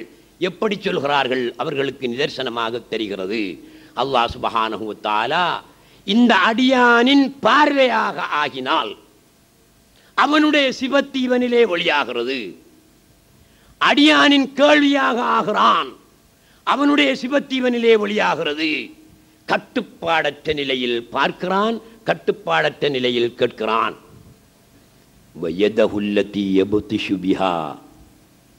அவன் பிடிக்கும் கையாக நான் ஆகுவேன். அல்லாஹ் சுப்ஹானஹு வ தஆலா எப்படி சொல்றான் சகோதரர்களே, அட நான் தாண்டா படைப்பாக ஒளியாகி இருக்கிறேன் என்பதை அல்லாஹ் சுப்ஹானஹு வ தஆலா நான் அப்பமண்டா புட்டா காட்டணும் தேவையில்லை. ஆனா அவன் புட்டு காட்டுறான், அப்பத்தையும் புட்டு காட்டுறான், வாழைப்பழத்தையும் உரிச்சு காட்டுறான். நான் இந்த அடியானின் கேள்வியாக ஆகுவேன், அடியானின் பார்வையாக ஆகுவேன். அப்ப அடியாண்ட கேள்வி யாருடைய கேள்வி? அவன் கேள்வி. அடியானின் பார்வை யாருடைய பார்வை? அவனுடைய பார்வை. கேள்வியோடும் பார்வையோடும் நின்று கொள்ளவில்லை அல்லாஹ் சுப்ஹானஹு வ தஆலா. கேள்வியும் பார்வையும் ஷடமில்லாதவைகள். கேள்விக்கு ஷடமுண்டா? பார்வைக்கு ஷடமுண்டா? இல்லை. ஷடமற்றவைகளான பார்வையாகவும் கேள்வியாகவும் நான் தான் இருக்கிறேன். இந்த மனிதன் பிடிக்கக்கூடிய கையாகவும் நான் ஆகுவேன். எதை சொல்றான்?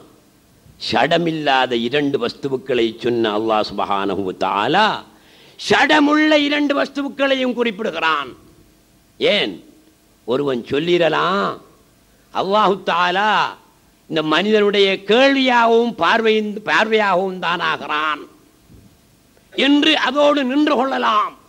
அப்படி அல்ல, மனிதனுடைய ஷடமற்ற இயல்புகளாகவும் நான் தான் இருக்கிறேன், மனிதனுடைய ஷடமாகவும் மனிதனாகவும் படைப்பாகவும் நான் தான் இருக்கிறேன் என்பதை மடையனுக்கு குட்டிச் சொல்வது போல, தட்டிச் சொல்வது போல அல்லாஹ் சுப்ஹானஹு வ தஆலா சொல்கிறான். வயதஹுல்லதி யப்திஷு பிஹா, அவன் பிடிக்கக்கூடிய கையாக நான் ஆகுவேன். கையின் நான் தான்ப்பா. இதை விட நீங்க அரபு தெரியாத ஆக்களா இருப்பதனால இந்த வசனத்துக்கு இப்படித்தானே அர்த்தம் கிருத்தம் யோசிக்கலாம். அப்படித்தான் அர்த்தம். உலகத்தில் உள்ள எந்த டிக்ஷனரியை பிரட்டி பார்த்தாலும் என்னப்பா அர்த்தம்? அவன் பிடிக்கக்கூடிய கையாக நான் ஆகுவேன். இதை தவிர வேறு அர்த்தம் இல்லை. அவருடைய விளக்கம் என்ன? இவனுடைய கைதான். வேறு அல்லாஹ்க்கு ஒரு கை இருந்து அந்த கை ஓடி வந்து இந்த கையில ஒட்டிக்கிட்டிருக்கிறாக்குமென்னு நினைச்சுக்காதங்க. இவனுடைய கையாக நான் ஆகுவேன் என்றால் இந்த இன்சானுடைய கை இந்த அறிக்கை அல்லாஹ்வுக்கு ஒரு கை இருக்காக்கும், அந்த கை வந்து இந்த கையில ஒட்டிக்கிட்டிருக்கிறாக்கும் என்று நினைத்துக் கொள்ளாதீர்கள். அவன் பிடிக்கும் கையாக நான் ஆகுவேன் என்றால் அந்த கையினுடைய மனித இயல்புகள் எல்லாம் போய் ஹக்குடைய இயல்புகள் இதிலே வெளியாகும். அந்த நேரத்தில் இதுவும் அவன்தான், அந்த இயல்பும் அவன்தான். பிடிச்சானண்டா பிடியாத்தான் இருக்கும். அல்லாட பிடி எப்படியான பிடியா இருக்கும்? குரங்கு பிடியா இருக்குமா, உடம்பு பிடியா இருக்குமா? இந்த மாதிரி இருக்கும். குரங்கு பிடியா இருக்கும். எப்படி குரங்கு பிடியாகவும் அதாவது உடும்பு பிடியாகவும் மாத்திரமல்ல, இன்ன பத்ஷ ரப்பிக லஷதீத், அல்லாஹ்வுடைய பிடி உடும்பு பிடியை விடவும் குரங்கு பிடியை விடவும் மிகவும் கடுமையான பிடி. பிடிப்பான். பிடிச்சானண்டா பிடியத்தான் இருக்கும். உங்களுக்கு தெரியும் என்னவோ தெரியாது, ஜோர்தான்ல ஒரு கடல் இருக்கு, டெட் சீ என்று சொல்லுவாங்க, செத்த கடல். அந்த கடல்ல ஒரு உயிரினமும் கிடையாது, அதனால அதுக்கு பேரு டெட் சீ, செத்த கடல். இந்த கடல் எங்க கடலாகவே படைக்கப்பட்ட அந்த காலத்தில் இல்லை. அது பெரியதோர் பட்டணம், பெரியதோர் நகராக இருந்தது. ஜோர்தான்ல அம்மான்ல இருக்குது. அந்த நகரில் வாழ்ந்தவர்கள் அல்லாஹ்வுக்கு கடுமையாக மாறு செய்த காரணத்தினால் அல்லாஹ்வாலும் பொறுக்க முடியாத நிலை ஏற்பட்டு, நம்ம எவ்வளவுக்கு தான் பொறுப்பான்? பொறுத்தே இருக்கான் தான், இதுவரைக்கும் பொறுத்துக்கிட்டு தான் இருக்கான். ஒரு நாளைக்கு என்ன செய்வான்? வெடிக்கும். வெடிச்சா ஒன்றுமே இருக்காது. அதே மாதிரி ஒரு நாள் வெடிச்சு போச்சு. அவனோட பொறுமையை தாங்க முடியாம வெடிச்சு போச்சு. என்ன சொன்னான்? ஜிப்ரீலை கூப்பிட்டு, ஜிப்ரீல் இங்க வாங்க, இந்த ஜோர்தான்ல அம்மானங்கிற நகரில் இன்ன இடத்தில் உள்ள மக்கள் எல்லாம் பெரும் அட்டகாசம் செய்து கொண்டிருக்கிறார்கள். நானும் பொறுத்து பொறுத்து பார்த்தேன். இனி ஏலா இன்னல்லாஹ் அகயரு ஜம்ப ரோஷக்காரன், என்னையும் உங்களையும் போன்ற ரோஷக்காரன் அல்ல, கடும் ரோஷக்காரன், கடும் கோபக்காரன். என்னால தாங்க முடியல. இந்த ஊரை போய் அப்படியே கிளப்பி ஆகாயத்துக்கு கொண்டு போய் பிரட்டி விடு என்று அல்லாஹ் சுப்ஹானஹு வ தஆலா ஜிப்ரீலுக்கு கட்டளையிட்டான். ஜிப்ரீல் அலைஹிஸ்ஸலாத்து வஸ்ஸலாம் அவர்கள் வந்து ஒரு இறகால், அவருக்கு 2 இறகுகள், ஒரு இறகை அந்த நகருக்கு கீழே கொடுத்து அந்த ஒரு பெரும் நகரை ஒரே இறகில் எடுத்துக்கொண்டு ஆகாயத்துக்கு பறந்தார். பறந்து ஆகாயத்தில் வைத்து அந்த நகரை புரட்டி விட்டார். தலைகீழாக அது வந்து விழுந்த இடம்தான் இன்று டெட் சி, செத்த கடலாக இருக்கிறது. இது என்ன வல்லமை? ஜிப்ரீலுக்கு அப்படி ஒரு வல்லமை இருக்குமா? அவர் ஒரு படைப்பு. அந்த படைப்பிலே அல்லாஹ் சுப்ஹானஹு வ தஆலா இப்படியான ஒரு வல்லமையை ஏற்படுத்துகிறான் என்றால் அவருடைய தன்மைகளெல்லாம் நீங்கி ஜிப்ரீலுடைய சிபத்துகள் எல்லாம் அழிந்து போய் ஹக் தஆலாவுடைய சிபத்து வெளியாகும் போது அந்த நகரை மட்டுமல்ல அகிலம் முழுவதையும் தூக்க முடியுமா முடியாதா? ஒருவரால் முடியுமா முடியாதா? முடியும். ஏன் மஸ்தானப்பா அவர்கள் குத்துபு நாயகத்தை பார்த்து என்ன சொல்றார்கள்? அண்டகோடிகளுமோர் பந்தன கைக்குள் அடக்கி விளையாட வல்லீர். அண்டகோடிகளுமோர், அண்டகோடிகளும் அனைத்து உலகங்களையும் படைப்புகளையும் பந்தன கைக்குள், பந்து போல எடுத்து கைக்குள்ள வச்சு விளையாடுவதற்கு உங்களுக்கு சக்தி உண்டு என்று சொல்கிறார்கள் குத்துபு நாயகத்தை பார்த்து. அப்படி சக்தி இருந்தே குத்துபு நாயகத்துக்கு? அதை விட பெரிய சக்தி இருந்து மஸ்தானப்பா எப்படி இப்படி படிச்சு போட்டாங்க. படிச்சதுனால நாங்க பந்து பந்தண்டு விளக்கம் சொல்றோம். குத்துபு நாயகம் என்று சொல்றார்கள், கஹர்தலத்தின், இந்த அகிலம் அனைத்தையும் என்னுடைய உள்ளங்கையில் ஒரு கடுகு போல் பார்க்கிறேன் என்றார்கள். இவங்க பந்து போல் என்று சொல்லிட்டாங்க, அது கொஞ்சம் பெருசி. கடுகு போல் பார்க்கிறேன் என்றார்கள் குத்துபு நாயகம். எப்படியான வல்லமை? குத்துபு நாயகத்துக்கு அந்த வல்லமை இருக்கா? இல்லை. குத்துபு நாயகத்துக்கும் இல்லை, ஒரு நாயகத்துக்கும் இல்லை.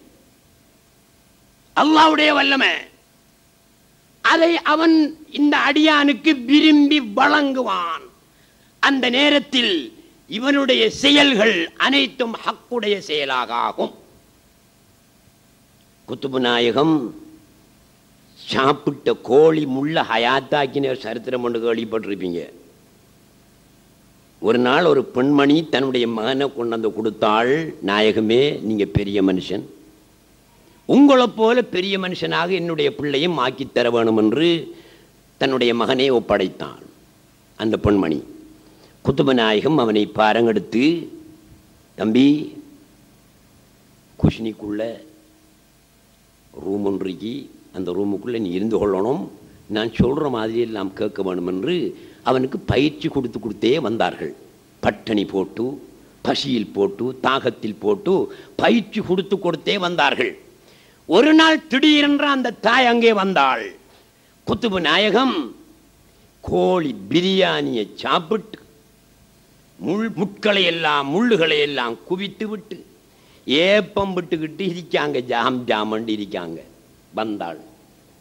பார்த்த உடனே அவளுக்கே மனம் சவுத்து போச்சு. என்ன குத்துபு நாயகம், என்னடா இப்படி ஒரு குத்துபு நாயகம் இப்படி ஆடம்பரமா கோழி பிரியாணி எல்லாம் சாப்பிட்டு போட்டு குவிச்சு வச்சுக்கிட்டு ஏப்பம் விட்டுக்கிட்டு இருக்கிறையா என்று அவளுக்கே ஒரு சந்தேகம் ஒன்று வந்துச்சு கல்வில. கேட்கல. நாயகமே, என்ற பிள்ளை அங்க உண்ட புள்ள அந்த குஷினில் வரைக்கும் போய் பாரு. அங்கே போய் பார்த்தாள்.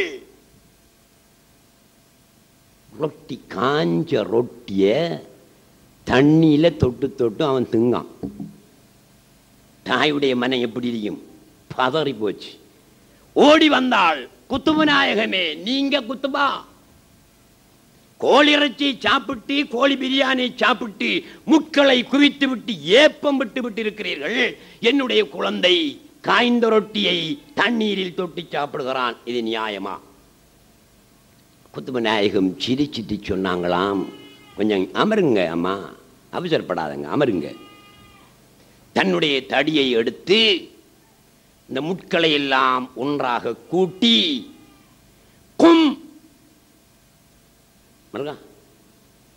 பீதினில்லா என்று சில ஆக்கள் சொல்றாங்க, அப்படி இல்லை. கும் பீதினி, என்னுடைய உத்தரவை கொண்டு எழும்பு என்று அடித்தார்கள். அது போட்டுக்கோழி இல்லை, சாவல் இருந்தது. எழும்பி நின்று கூவி விட்டுச்சு. இவள் திகச்சு போனாள். தாயை பார்த்து சொன்னார்கள், இந்த நிலையை அடையிறேன்டா காஞ்ச ரொட்டியை தண்ணியில சொட்டு சாப்பிட்டு தான் அடையலாம். இப்படி ஒரு நிலை உனக்கு, உன்னுடைய மகனுக்கு இருந்தால் அவர் பிரியாணியையும் சாப்பிடலாம், அதற்கு அங்கால் உள்ளதையும் சாப்பிடலாம். காரணம், அந்த நிலையை அடைந்தவர்களுக்கு பிரியாணியின் ருசி தெரியாது. அந்த நிலையை அடையாதவன் பிரியாணியை சாப்பிட்டால் பிரியாணியின் ருசி தெரியும். அந்த நிலையை அடைந்தவர்கள் பிரியாணியை சாப்பிட்டாலும் சரி, எதை சாப்பிட்டாலும் சரி, அந்த உணவின் ருசி அவர்களுக்கு விளங்காது. அனைத்தையும் ஹக்குடைய ருசியாக காண்பார்கள். ஒரு பெரியார், ஒரு வலியுல்லா இருக்கிறாம் என்று கேள்விப்பட்டு அவர்களை பார்ப்பதற்கு ஒருவன் போனான். வீடு எங்க? வலியுல்லாவுடைய வீடு இந்த அறிக்கை. அங்கே போய் பார்த்தான், வீட்டை பார்த்துட்டு திரும்பி வந்துட்டான். அந்த வீட்டுக்கு முன்னாலே அவர் பூந்தோட்டத்தை உண்டாக்கியிருக்கிறார். மும்தாஜுக்காக வேண்டி. யாரு? ஷாஜஹான் ஒரு பூந்தோட்டம் உண்டாக்கி இருக்கிறார் டில்லியில். மும்தாஜுக்காக உண்டாக்கின பூந்தோட்டம். அந்த பூந்தோட்டத்தில் இல்லாத ஒரு பூவை சொன்னால் 1000 ரூபாய் இந்தியா காசு பரிசு கிடைக்கும். அப்படியான ஒரு பூந்தோட்டம். அதே மாதிரி ஒரு பூந்தோட்டத்தை இந்த ஒலியுல்லா அவர்கள் வீட்டுக்கு முன்னாலே உண்டாக்கி இருந்தார்கள். பார்த்தான், இவர் ஒலியுல்லா, என்ன ஆடம்பரம்! வீட்டை பார்த்தான், பெரும் மாளிகை, எத்தனையோ ஆயிரக்கணக்கான ரூம்களை கொண்ட பெரும் மாளிகை. இவர் வெளியாக இருக்க முடியாது என்று திரும்பி போய்விட்டான். பல நாட்கள் இருந்து பார்த்தான், அவனுடைய மனம் அவர் வெளிதாண்டா, அவர் வெளிதாண்டா, நீ போடா என்றுதான் சொல்லுது. திரும்பி வந்தான். பூந்தோட்டத்தை பார்த்த போது மனம் மாறியது, போனான். இப்படி பல தடவைகள் அலைந்து கடைசியாக ஒரு நாள், சரி என்ன வந்தாலும் பார்த்துட்டு தான் போறேன் இந்த மனுஷனை, உள்ளே போனான். இந்த பூந்தோட்டத்தால போய் சேர்றதுக்கு 10 ஜுசு குர்ஆன் ஓதுற நேரம் போயிச்சான். 10 ஜுசு குர்ஆன் ஓதுறதுக்கு எவ்வளவு நேரம் போகும்? இந்த காசிக்கா வண்டி குர்ஆன் ஓதுறவன் 10 நிமிஷத்தில் ஓதுவான் ஒரு ஜுசுவை. அல்லாவுக்கா வண்டி ஓதுறவனுக்கு ஏறத்தாழ ஒரு அரை மணித்தியாலம் வேணும் என்று வைங்களன். அப்போ 10 ஜுசுவுக்கும் எத்தனை மணித்தியாலம் வேணும்? ஒரு ஜுசுவுக்கு அரை மணித்தியாலம்னா 10 ஜுசு ஓதுறதுக்கு எத்தனை மணித்தியாலம்? 5 மணித்தியாலம் அளவு. அவர் அந்த பூந்தோட்டத்துக்குள்ளாலே நடந்துகிட்டு போறாரு. வீடு வரல, வீடு அங்காயிரி. வீட்டை போய் பார்த்தா அந்த வீட்டில் வாசல்ல ஏறி பின்பக்கம் போகும் வரைக்கும் எத்தனையோ ஆயிரக்கணக்கான ரூமுகள். அதை பார்த்தா 20 ஜுசு குர்ஆன் ஓதுற நேரம் தேவைப்பட்டுச்சான். அப்போ எவ்வளவு? எத்தனை மணித்தியாலம்? 20 ஜுசு 10 மணித்தியாலம். அப்போ எத்தனை மணித்தியாலம் ஆச்சுப்ப? 15 மணித்தியாலம். அவருடைய வீட்டு, அந்த ஒலியுல்லாவுடைய வீட்டு வாசலில் போய் ஏறினத்திலிருந்து பூந்தோட்டத்துக்கு 5 மணித்தியாலம், அவருடைய வீட்டை தாண்டி பின்பக்கம் போகிறதுக்கு 10 மணித்தியாலம், 15 மணித்தியாலம் தாண்டி போனால் ஒலியுல்லாவை காணல. அப்போ எங்கே ஒலியுல்லா? அவர் பின்னால் இருக்காரு, போய் பாருங்க. அங்கே போனால் அந்த ஒலியுல்லா அழுக்கு மண்ணில், ஊத்த மண்ணில் அவருடைய பாட்டுக்கு படுத்துக்கிட்டு இருக்கார். என்ன இவர் இப்படி பெரிய மாளிகைகள் ஆயிரக்கணக்கான ரூமுகளை எல்லாம் கட்டி வச்சு போட்டு இப்படி பெரிய பூந்தோட்டத்தை உண்டாக்கி வைத்துவிட்டு இவர் என்ன கோடிப்புறத்திலே அழுக்கு மண்ணிலே இப்படி அழுக்கான ஆடையுடன் படுத்துக் கொண்டிருக்கிறார் என்று வியந்து, ஏன் இப்படி இருக்கிறிய, ஏன் இந்த பூந்தோட்டம், ஏன் இந்த பெருமாளிகை என்று கேட்டதற்கு அவர் சொன்னாராம், ஹர் குல் மே பர்வர்திகார் ஹே, ஹர் குல் மே பர்வர்திகார் ஹே. நான் ஒவ்வொரு மலரையும் ஒவ்வொரு பூவையும் அல்லாஹ்வாக பார்க்கிறேன். இன்னும் பூந்தோட்டம் பெருசாக வேணும். என்னை பொறுத்தவரையில் இந்த பூந்தோட்டம் இன்னும் பெரிதாக வேணும். நான் ஒவ்வொரு பூவையும் அல்லாஹ்வாக பார்க்கிறேன். ஹர் குல் மே பர்வர்திகார் ஹே. அப்போ ஒரு வலியுல்லாவுடைய நிலை பார்த்தீர்களா? இது எதற்காக சொல்கிறேன்? அந்த நிலை அடைந்தால் ஆடம்பரம் என்பதற்கு இடமே கிடையாது. அபுல் ஹசன் அலி ஷாதிலி ரலியல்லாஹு தஆலா அன்ஹு அவர்கள் குத்துபுல் வஜூத் ஆகள்கிட்ட சொல்லுவாங்களா, இப்போ உடுப்பு மாற்றணும்னு சொல்லுவாங்களாம். உடுப்பை மாற்றி விடுவாங்க, புத்த புது உடுப்பை மாற்றி ஒரு செகண்டில் சொல்லுவாங்களாம், அடுத்த உடுப்பு மாற்றம்பாங்களாம். அதை மாற்றி இன்னொரு செகண்டில் ஒரு நொடியில் அடுத்த உடுப்பு மாற்றுங்கன்னு சொல்லுவாங்களாம். இது ஆடம்பரமா? இல்லை.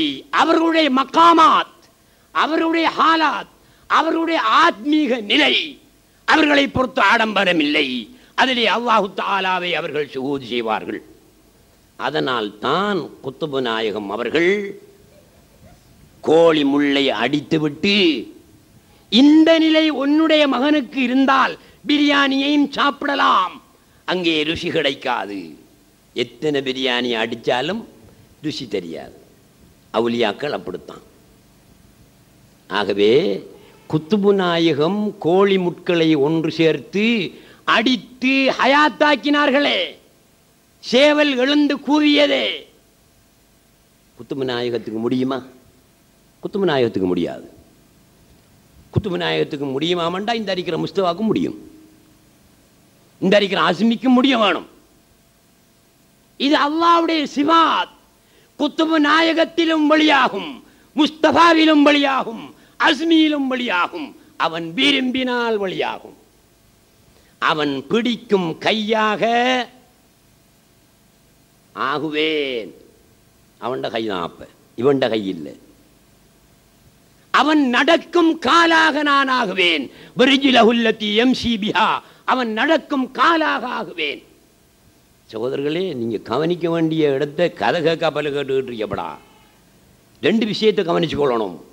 4 பரிசில்களில் அல்லாஹ் சுப்ஹானஹு வ தஆலா 2 பரிசை அவனுடைய கேள்வியாக ஆகுவேன், அவனுடைய பார்வையாக ஆகுவேன் என்று சொன்னான். அது 2ம் ஷடம் இல்லாதவைகள். அவனுடைய கையாகவும் ஆகுவேன், காலாகவும் ஆகுவேன் என்றான். இவ்விரண்டும் ஷடம் உள்ளவைகள். 4ஐயும் தான் சொன்னான்.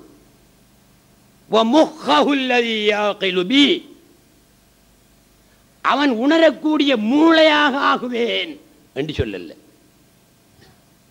அவன் உணரக்கூடிய மூளையாக ஆகுவேன்.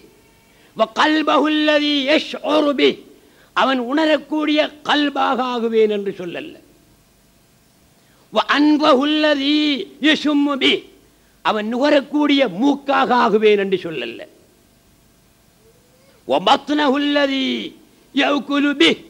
அவன் சாப்பிடும் வயிறாக ஆகுவேன் என்று சொல்லல. 2 ஷட உறுப்புகளை மாத்திரம் சொல்லி இருக்கிறான். ஷடம் இல்லாதவைகள் 2ஐயும் சொல்லி இருக்கிறான். இவை மிக பிரதானமானவை.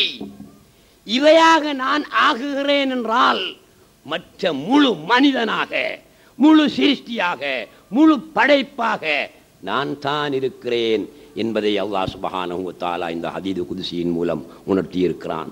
எனவே அன்புள்ள சகோதரர்களே, குத்துபு நாயகத்தை பற்றி பேசத் தொடங்கினால் அவர்களுடைய வரலாறுகள் கடல் போன்றவை. பல மணித்தியாலங்கள் தேவைப்படும். ஆகையினால் குத்துபு நாயகம் அவர்கள் இப்படியான அற்புதங்கள் எல்லாம் நிகழ்த்துவதற்கு அவர்களை நாங்கள் நினைவுபடுத்துவதற்கு அவங்கள் செய்த இபாதத் என்ன, அவங்களுடைய ஈமான் எது, அதை புரிந்து அந்த வழியிலே நடக்க வேண்டும். எனவே ஞான வழி தோழர்களே, குத்துபு நாயகமோ வேறு எந்த ஒரு நாயகமோ, ரசூலுல்லாவோ அல்லது வேற எந்த ஒரு நபியோ ரசூலோ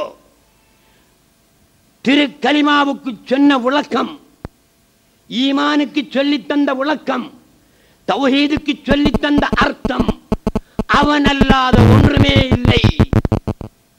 இன்னமல் கௌனு ஹயாலு ஃபஹுவ ஹக்குன் ஃபில் ஹகீகா குல்லு மன் யஅரிஃபு ஹாதா ஹாஸ அஸ்ராரத் தரீகா.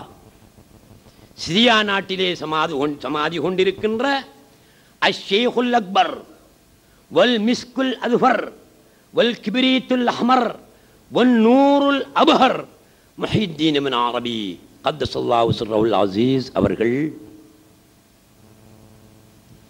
ஹாத்திமத்துல் விலாயத்தில் முஹம்மதியா, ரசூலுல்லாஹ் ஹாத்திமத்துன் நுபுவ்வா, நபித்துவத்துக்கு முத்திரை நபியுல்லாஹி ஸல்லல்லாஹு அலைஹி வஸல்லம், ஹாத்திமத்துல் விலாயா ஒளித்தனத்துக்கு முத்திரை ஷேகுல் அக்பர் இப்னு அரபி ரலியல்லாஹு அன்ஹு. இப்னு அரபி ரலியல்லாஹு அன்ஹு அவர்களுடன் ஒளித்தனம் முடிஞ்சு போச்சு. அவர்களுக்கு பிறகு ஒலி கிடையாது. இன்றைக்கே அவர் இவர் ரெண்டு இந்த கிராமத்தெல்லாம் காட்டிட்டு தெரிகிறாங்களே, நல்லடியார்கள், அங்கெல்லாம் நல்லடியார்கள் கிராமத்து காட்டுவார்கள், அதுல பிரச்சனை இல்லை. ஒலி என்ற பட்டம் ஹாத்திமத்துல் விலாயத்தில் முஹம்மதியா ஷேகுல் அக்பர் முஹித்தீன் இப்னு அரபி அவர்களை கொண்டு முடிவடைந்து விட்டது. பெரும் நாதா அவர்கள் என்ன சொன்னார்கள்? இன்னமல் கௌனு ஹயாலு. சிரியா நாட்டில் இவங்க ஸ்பெயினில் பிறந்தவங்க, வெள்ளக்காரன், எப்படியும் அல்லாஹ் சுப்ஹானஹு அரசர்களுடைய பரம்பரையில் உள்ளவர்கள், அமைச்சராகவும் கடமை செய்திருக்கிறார்கள். கடைசியிலே அல்லாஹ் சுப்ஹானஹு வ தஆலா அவர்களுக்கு நேர்வழியை நாடினான். அவர்கள் ஷாம் சிரியாவுக்கு வந்தார்கள்.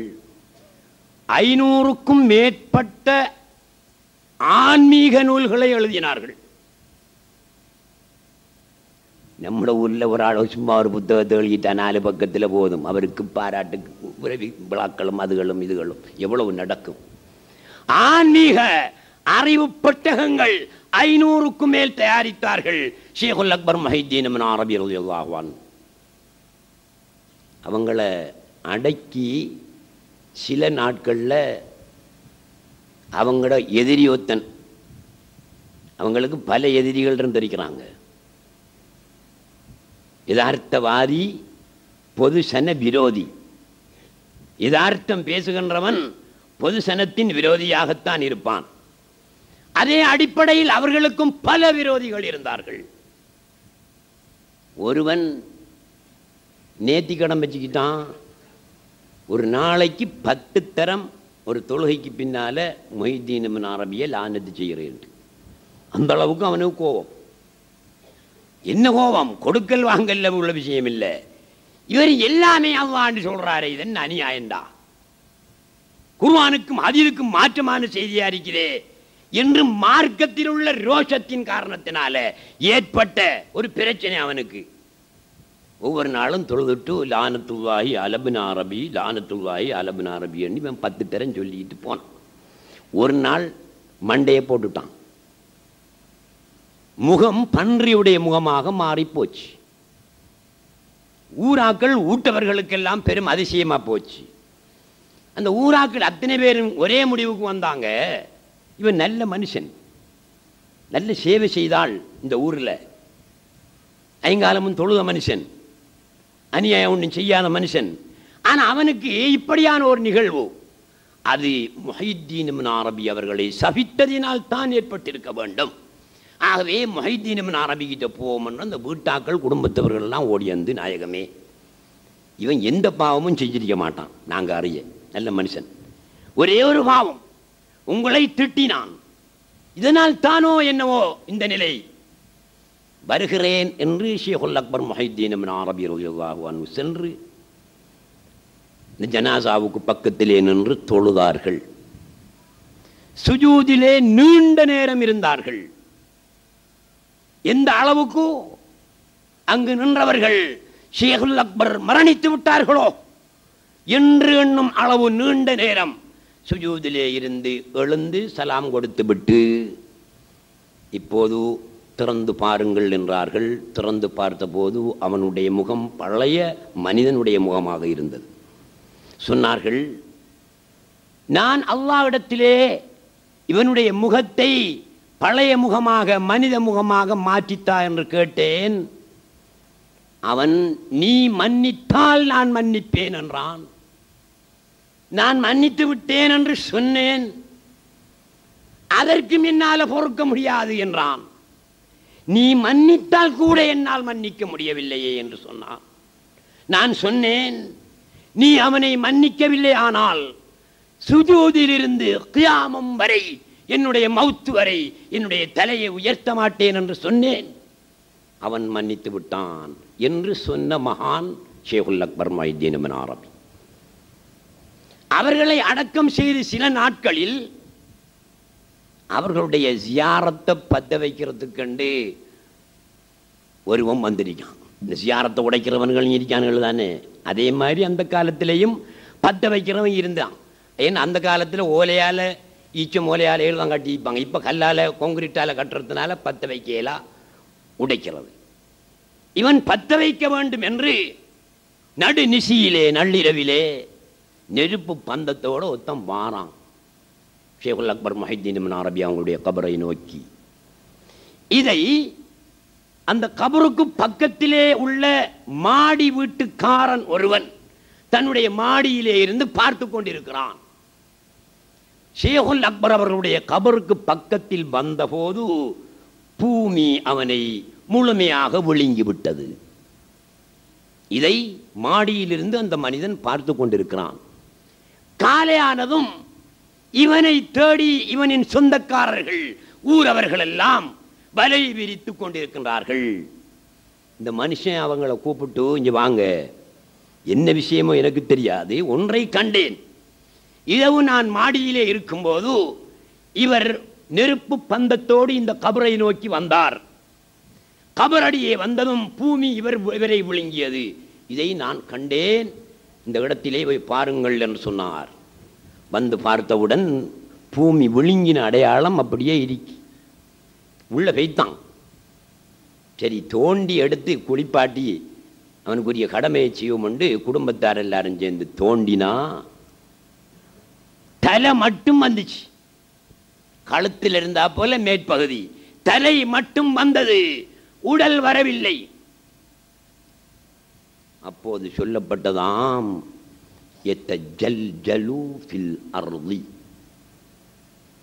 அவன் பூமியிலே ஜல ஜலவென்று போய்கொண்டிருக்கின்றான். எப்போது தட்டுவான் தெரியுமா? கியாமம் எப்போது உண்டாகுமோ அன்றுதான் அவனுடைய கால் போய் தட்டுமாம்.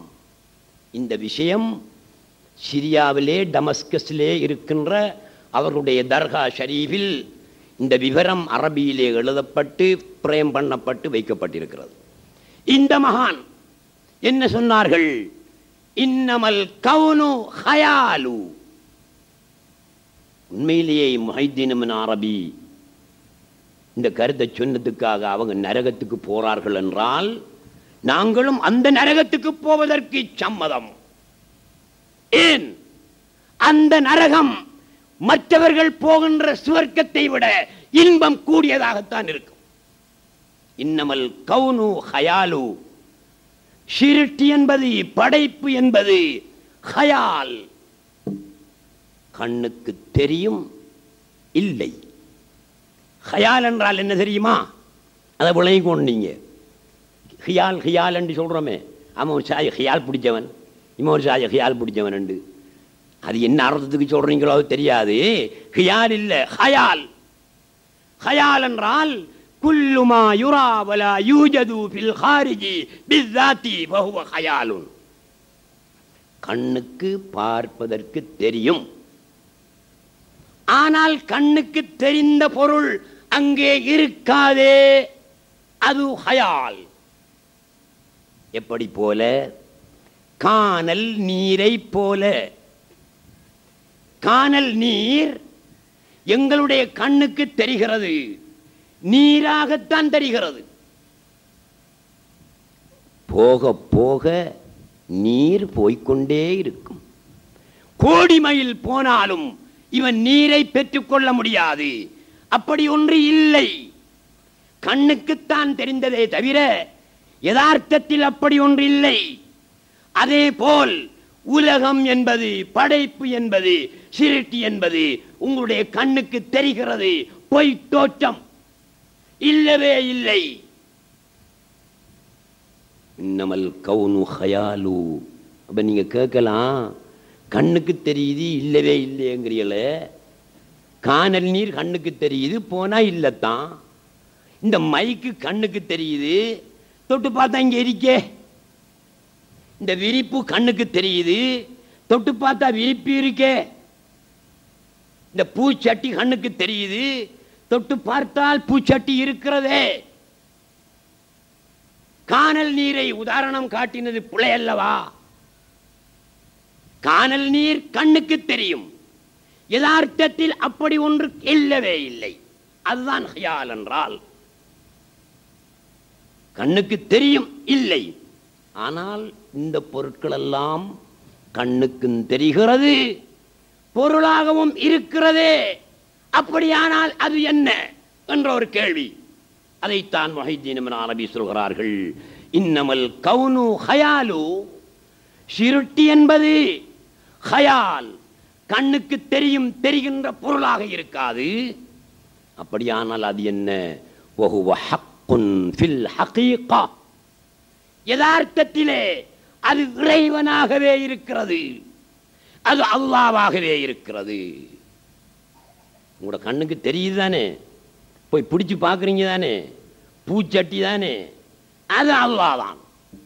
உங்களுடைய கண்ணுக்கு தெரிகிறது விரிப்பாக, பிடித்து பார்க்கும்போது விரிப்பல்லவா, அதுவும் அவனே. இன்னமல் கவுனு ஹயாலு வஹுவ ஹக்குன் ஃபில் ஹகீகா குல்லு மன் யஅரிஃபு ஹாஸா அஸ்ராரத் தரீகா. இதை தெரிந்தவனுக்குத்தான் தரீகத்தின் ரகசியம் புரியும் என்று சொல்றார்கள். இப்ப என்ன செய்யறான்? பையத்தை கொடுக்கிற ஷேக் என்ன செய்யறான்? ரோட்டால போறவன கூப்பிடுறான், ஜவா என்ன பையத்து தாரம் வாங்கிட்டு போன்னு. என்னையும் இந்த பயணத்தில் ஒருத்தன் கூப்பிட்டான். ஹலோண்டான். என்னங்கன்னு கேட்டன். எந்த நாடுன்னு கேட்டான். ஸ்ரீலங்கான்னு சொன்னன். பையத்து எடுத்துக்கிறீங்களா என்னிடத்துலேன்னு கேட்டான்.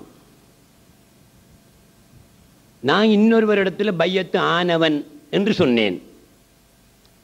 புனிதமான இடத்தில் வைத்து உன்னிடத்தில் கேட்கிறேன், புனிதமான இடத்தில் வைத்து நீ ஏற்கனவே எடுத்த பையத்தை புதுப்பித்தால் என்ன என்று கேட்டான்.